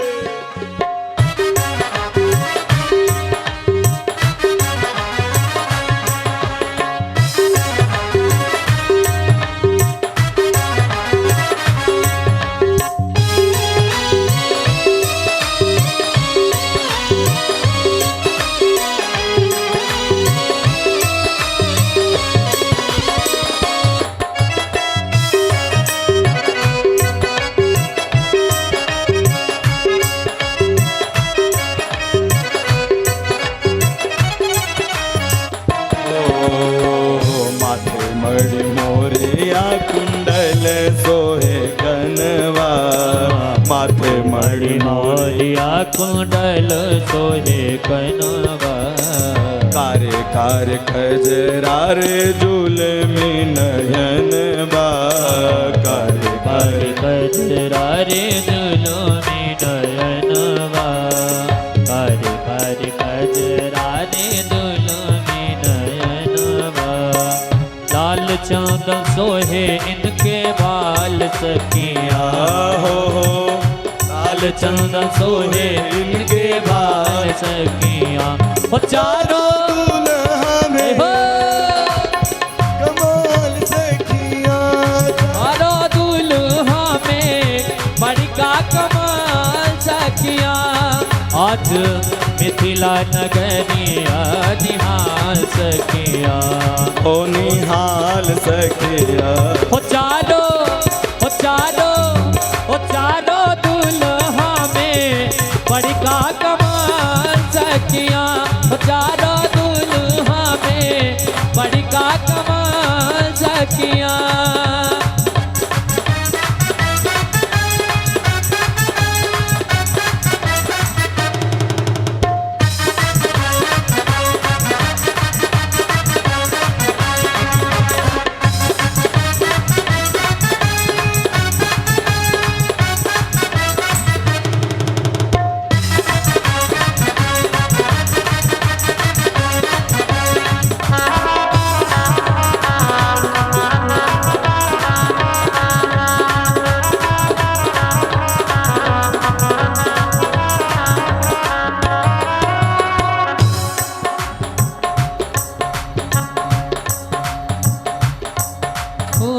सावर सावर गोरे गोरे जोड़िया जहान है। सावर सावर गोरे गोरे जोड़िया जहान है।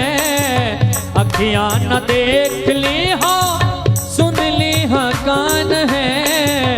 अखियां न देख ली सुन ली न कान है। ओ जुग जुग जोड़ी जी ये हाँ बेमिसाल सखिया। जुग जुग जोड़ी जी ये हाँ बेमिसाल सखिया। ओ चारों दुल्हा में बड़का कमाल सखिया।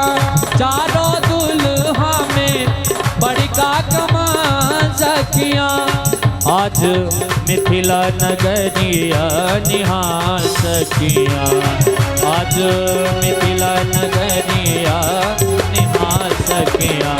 चारों दुल्हा में बड़का कमाल सखिया। चारों दुल्हा में बड़का कमाल सखिया। आ कमाल सखिया। आ कमाल सखिया। बोल भक्त वत्सल भगवान की जय हो। इस प्रकार से भगवान का सुंदर विवाह उत्सव मनाया गया। और विवाह उत्सव के बाद भैया ज्यादा हंसी हो जाए तो भैया नजर लग जाती है। 6 महीने तक चलता रहा। मन का मंथन करने के लिए मंथरा भैया अयोध्या में आई ही थी। राम जी के लिए सुंदर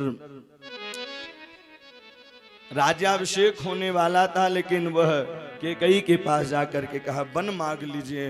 राम जी के लिए वन मांगा। एक ही श्लोक में सुंदर गाया है।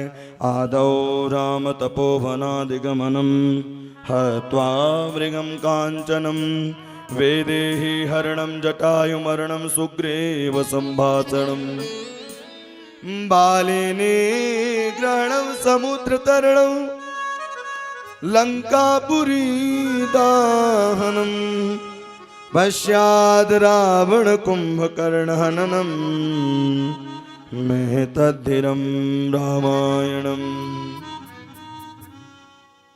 भगवान राम जी का अवतार ही होता है सबको सुख देने के लिए। वह वन में जाते हैं।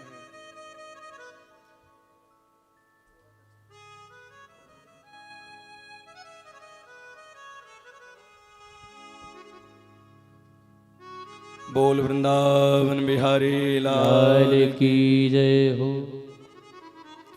इसलिए भगवान सुंदर पुनः सबका उद्धार करते हैं और उद्धार करने के बाद वह आते हैं और राज्य अभिषिक्त होते हैं।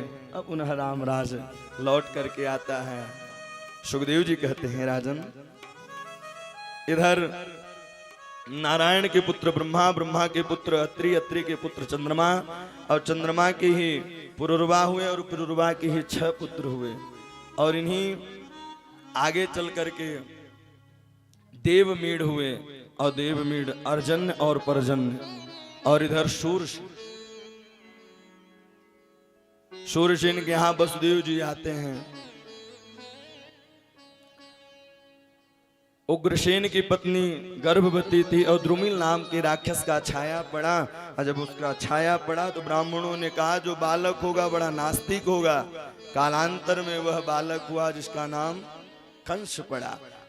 नारद जी वीणा बजाते बजाते पहुंचे। उन्होंने कहा कि ये तुम्हारे पिताजी नहीं है, क्योंकि शूरसेन नित्य प्रतिदिन जलाशय में तर्पण करने जाते। लता पात्रिकों में वह बालक मिला, घर लेकर आए। नारद जी ने रात्रि भर समझाया, प्रातः कालीन बेला वह जंगल में चला गया। भगवान शिव जी की आराधना की, और आराधना करने के बाद जैसे ही शिव जी प्रकट हुए, उन्होंने धनुष दिया। बोले जो धनुष तोड़ेगा वो तुम्हें नहीं छोड़ेगा। धनुष दे दिए, और वह कंस आकर के अत्याचार पापाचार करने लगा। उसके मन में विचार आया कि एक मेरी चचेरी बहन है देवकी, उसका विवाह कर दूं। बड़े धूमधाम से विवाह की योजना बनाई। विवाह करने की विदाई का समय आया, आकाशवाणी हुई, अरे कंस, जिसको तू विदा कर रहा है इसका 8वां पुत्र तेरा काल होगा। इतना सुनना था कि सुनते ही केस को पकड़ा है, रस से नीचे उतारा, खड़ग निकाली मारने के लिए।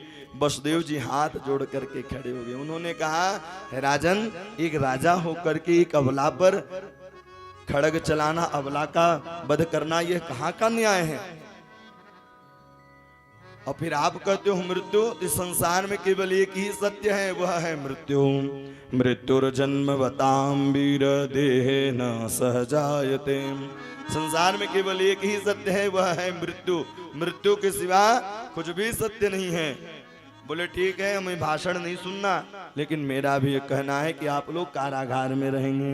भैया कारागार में रहें। कालांतर में समय अनुसार पहला पुत्र हुआ, उसे लेकर के गए द्वारपाल। दया आई, छोड़ दी। लेकिन नारद जी आए, बोले पहला 8वां मानोगे कि 8वें को पहला मानोगे? इतने में पहले पुत्र का वध किया। ऐसे करके 6 पुत्रों का वध कर दिया। 7वें में शेषावतार श्री बलराम जी आते हैं। योग माया के द्वारा देवकी के गर्भ से रोहिणी के गर्भ में जाते हैं। फिर इधर भगवान स्वयं आते हैं। देवता लोग मिलकर के भगवान की स्तुति करते हैं। सब लोग मिलकर के सत्यव्रतम सत्य परम त्रिसत्यम सत्यस्य योनि निहतं च सत्ये सत्यस्य सत्य वृतनेत्र सत्यम सत्यात्मकं त्वां शरणं प्रपन्न। बोले प्रभु आप ही सत्य हैं और इस संसार में कुछ भी सत्य नहीं है। भगवान चतुर्भुज रूप धारण से अवतरित हुए। बोले तैयारी करके आ रहे थे कि इस बार मामा चढ़ाई करें, तो जो हमें 11 वर्ष के बाद करना है वो भी कर देंगे। लेकिन जब भगवान आए तो योग माया के द्वारा सब लोग सो गए। भगवान प्रकट हुए, वसुदेव देवकी ने हाथ जोड़ा है। भगवान ने कहा कि आप मुझे ले जाकर के नंद बाबा गोकुल में हमें छोड़ दीजिए। वहां से भगवान को लेकर के जाने लगे। सब लोग सो चुके थे और जैसे ही लेके जाने लगे जमुना जी के पास पहुंचे। मंद मंद फुहार गिर रही थी। जमुना जी धीरे धीरे बढ़ने लगी। जब बढ़ने लगी भैया टोकनी में लिए हुए थे। पीछे से शीशावतार जल न पड़ने पाए और जमुना जी पांव छूने के लिए आ रही हैं। कालिंदी है, उनकी पत्नी है। भगवान ने सारे से कहा कहाँ बढ़ती आ रही हैं? बोले पांव छूना है। बोले पिताजी डूब जाएंगे। और जैसे ही यहाँ तक पानी आया तो वसुदेव जी कहते हैं कोई लो। तो आज भी कोई लोग गांव है वहां। क्योंकि वो जाने कि अब डूब जाएंगे तो बालक बहता हुआ जाएगा। लेकिन जैसे ही भगवान पांव अपना नीचे किए, जमुना जी शीतलता हो गई। गोकुल में ले जा करके छोड़ा, वहां से कन्या को लेकर के आए। जैसे ही कन्या को लेकर के आए तो जोर जोर से आवाज करने लगी कन्या। सारे नंदी बंदी जितने थे सब लोग जग गए। जैसे ही जगे बोले आठवां आ गया, काल आ गया, मारवे बारो आ गयो, कृष्ण आ गयो। कन्या को देख करके दया तो आई कंस के, लेकिन द्वारपालों ने कहा भगवान की लीला नहीं जानते हैं, जो बेटी का बेटा होगा वो मार देगा। हाथ में लिया, जैसे ही मारने की कोशिश की, हाथ से छूटी और आकाशवाणी हुआ, अरे तू मुझको क्या मारेगा, तो को मारवे बारो यावरज में पैदा हो चुको है। अब वो घबराने लगा और वही कन्या हाथ से छूट करके विंध्यवासिनी के नाम से प्रसिद्ध हुई। नंद गोप गृहे जाता यशोदा गर्भ संभवाम तदसौ नास में श्यामी विंध्याचल निवासनी। बोल विंध्यवासिनी मैया की जय हो। ये हो गई मथुरा की बात। अब आते हैं गोकुल में। गोकुल में भैया अष्टमी दिन बीत गई, नवमी के दिन सुबह प्रातः कालीन वेला। अष्टमी के दिन जैसे ही सोई तो भैया सोती रह गई, समय लग गया। नंदा सुनंदा आती, भैया बोले आज भाभी जगी नहीं है। जाके देखा तो नीलमणि से बालक सुंदर चदरिया पर, झीनों से चदरिया पर लिपटे हुए है। और जैसे ही बालक को देखा है, देखते ही भैया एक कांस की थाली ली और कांस की थाली लेकर के और बेलन लेकर के बोले हो गयो हो गयो हो गयो हो गयो हो गयो। नंद के लाला की जय हो, यशोदा दुलारे की जय हो। सब लोग सुंदर बधाई गीत गाई है। आइए हम लोग भी बधाई गाते हैं और कथा आज की यहीं पर विश्राम। कल ठीक 10 बजे आप लोग पुनः यहाँ पहुँचे। बोल भक्तवत्सल भगवान की। कृष्ण जन्म सुनी आई, यशोदा मैया दे दो बधाई।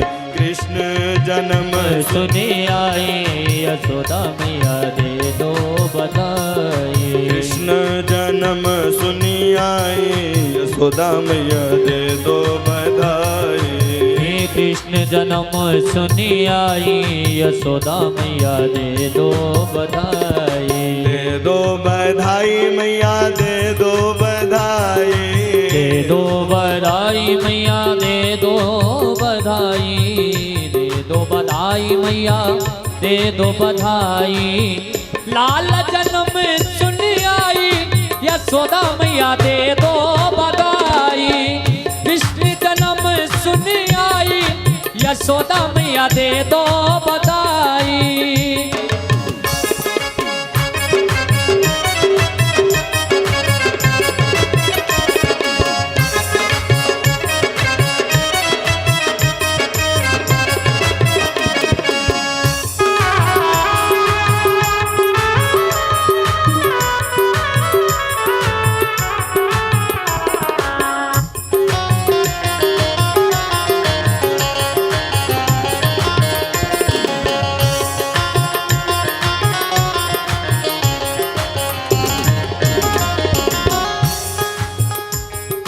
हरवा भी लूंगी झूमर भी लूंगी। हरवा भी लूंगी झूमर भी लूंगी। हरवा भी लूंगी सखी झूमर भी लूंगी।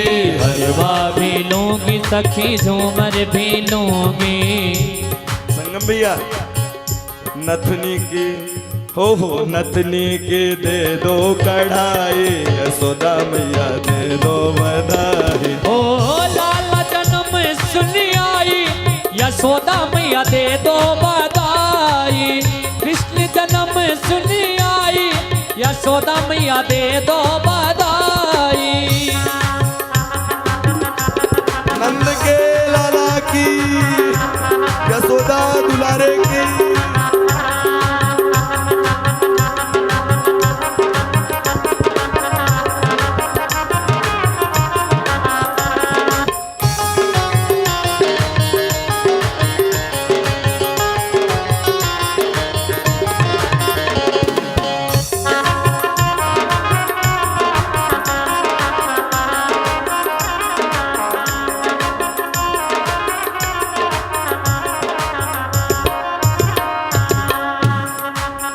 चूनर भी लूंगी चुनरी भी लूंगी चूनर भी लूंगी चुनरी भी लूंगी चूनर भी लूंगी सखी चूनर भी लूंगी चूनर भी लूंगी सखी चूनर भी लूंगी झूमर के दे दो कढ़ाई यशोदा मैया दे दो बधाई ओ लाला जन्म सुन आई यशोदा मैया दे दो बधाई नंद के आनंद भयो जय कन्हैया लाल की नंद के आनंद भयो जय कन्हैया लाल की आनंद उमंग भयो जय हो नंद लाल की नंद के आनंद भयो जय कन्हैया लाल की आनंद उमंग भयो जय हो प्रतिपाल की आदि दीने घोड़ा दीने और दीनी पाल की नंद के आनंद भयो जय कन्हैया लाल की नंद के आनंद भयो जय कन्हैया लाल की नंद के आनंद भयो ओ जय कन्हैया लाल की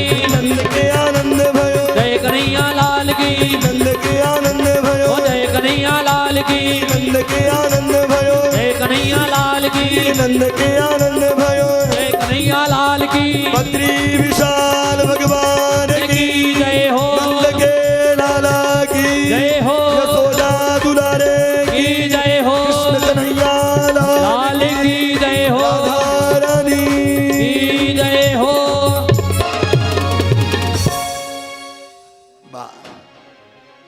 एक गीत और गाते हैं इसके बाद फिर हम लोग आरती करते हैं ना। अरे नंद जी के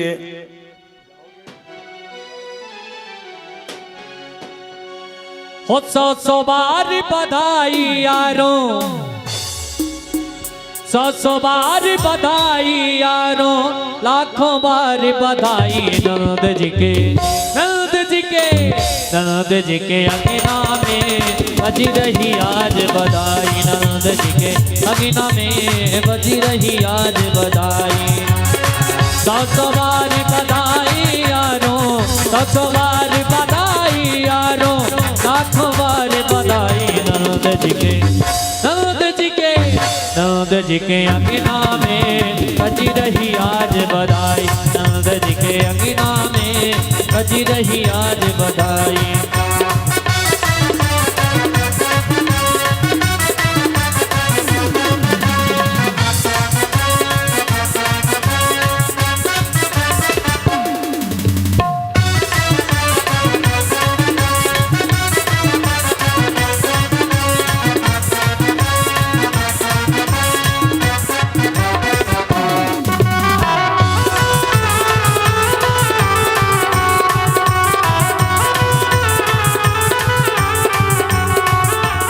चमत्कार सा हो गया यारों हो गई बात निराली चमत्कार सा हो गया यारों हो गई बात निराली ओ रात ही रात में नंद बाबा की रात ही रात में नंद बाबा की लाठी हो गई काली नंद जी के अंगना में बजी रही आज बधाई नंद जी के अंगना में बजी रही आज बधाई सौ बार बधाई यारों सौ बार बधाई यारों लाखों बार बधाई नंद जी के नंद जी के नंद जी के अंगना में बज रही आज बधाई नंद जी के अंगना में बज रही आज बधाई यशोदा के आंगन में बज रही आज बधाई यशोदा जी के अंगना में बज रही आज बधाई नंद के लाला की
80 साल के बूढ़े बाबा हो गए आज जवान। 80 साल के बूढ़े बाबा हो गए आज जवान। 80 साल के बूढ़े बाबा हो गए आज जवान। नाचे कूदे धूम मचावे, नाचे कूदे धूम मचावे, गावे मीठी तान। नंद जी के अंगना में बज रही आज बधाई। नंद जी के अंगना में बज रही आज बधाई। 700 बारी बधाई यारों, 700 बारी बधाई यारों, लाखों बारी बधाई। नंद जी के अंगना में। ऐसे आनंद नहीं आ रहा है, दोनों हाथ ऊपर उठा करके। आजाद भैया कहाँ गए?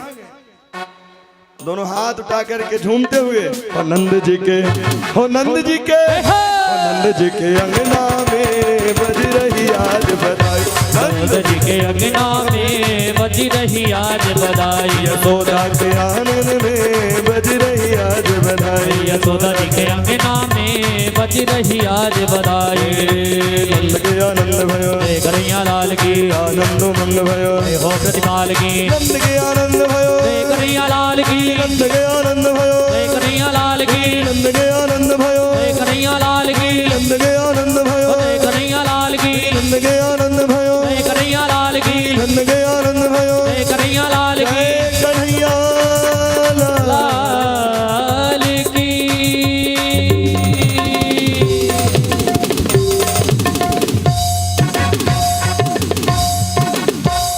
सब लोग आरती कर लें, फिर उसके बाद जाएं। सब आरती उतारो मेरे लालन की, सब आरती उतारो मेरे लालन की।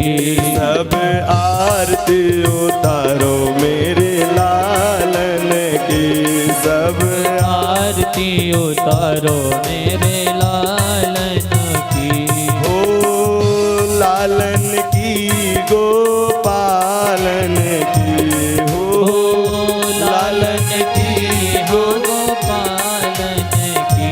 सब आरती उतारो मेरे लालन की, सब आरती उतारो मेरे लालन की।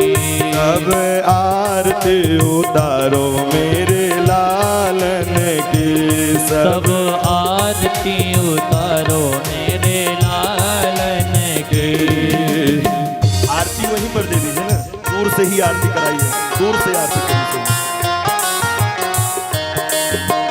मात यशोदा करत आरती, मात यशोदा करत आरती। मात यशोदा करत आरती, मात यशोदा करत आरती। गिरधर लाल गोपालन की, हो गिरधर लाल गोपालन की। सब आरती उतारो मेरे लालन की, सब आरती उतारो मेरे लालन के। मोर मुकुट पीतांबर सोहे, मोर मुकुट पीतांबर सोहे। मोर मुकुट पीतांबर सोहे, मोर मुकुट पीतांबर सोहे। गिरधर लाल गोपालन के, हो गिरधर लाल गोपालन की। सब आरती उतारो मेरे लालन की, सब आरती उतारो मेरे लालन की।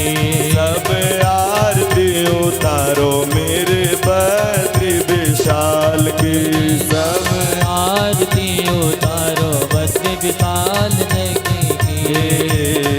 कंसन कंदन जय जगवंदन, ओ निकंदन जय जगवंदन कंस निकंदन जय जगवंदन कंस निकंदन जय जगवंदन कंस निकंदन जय जगवंदन कंस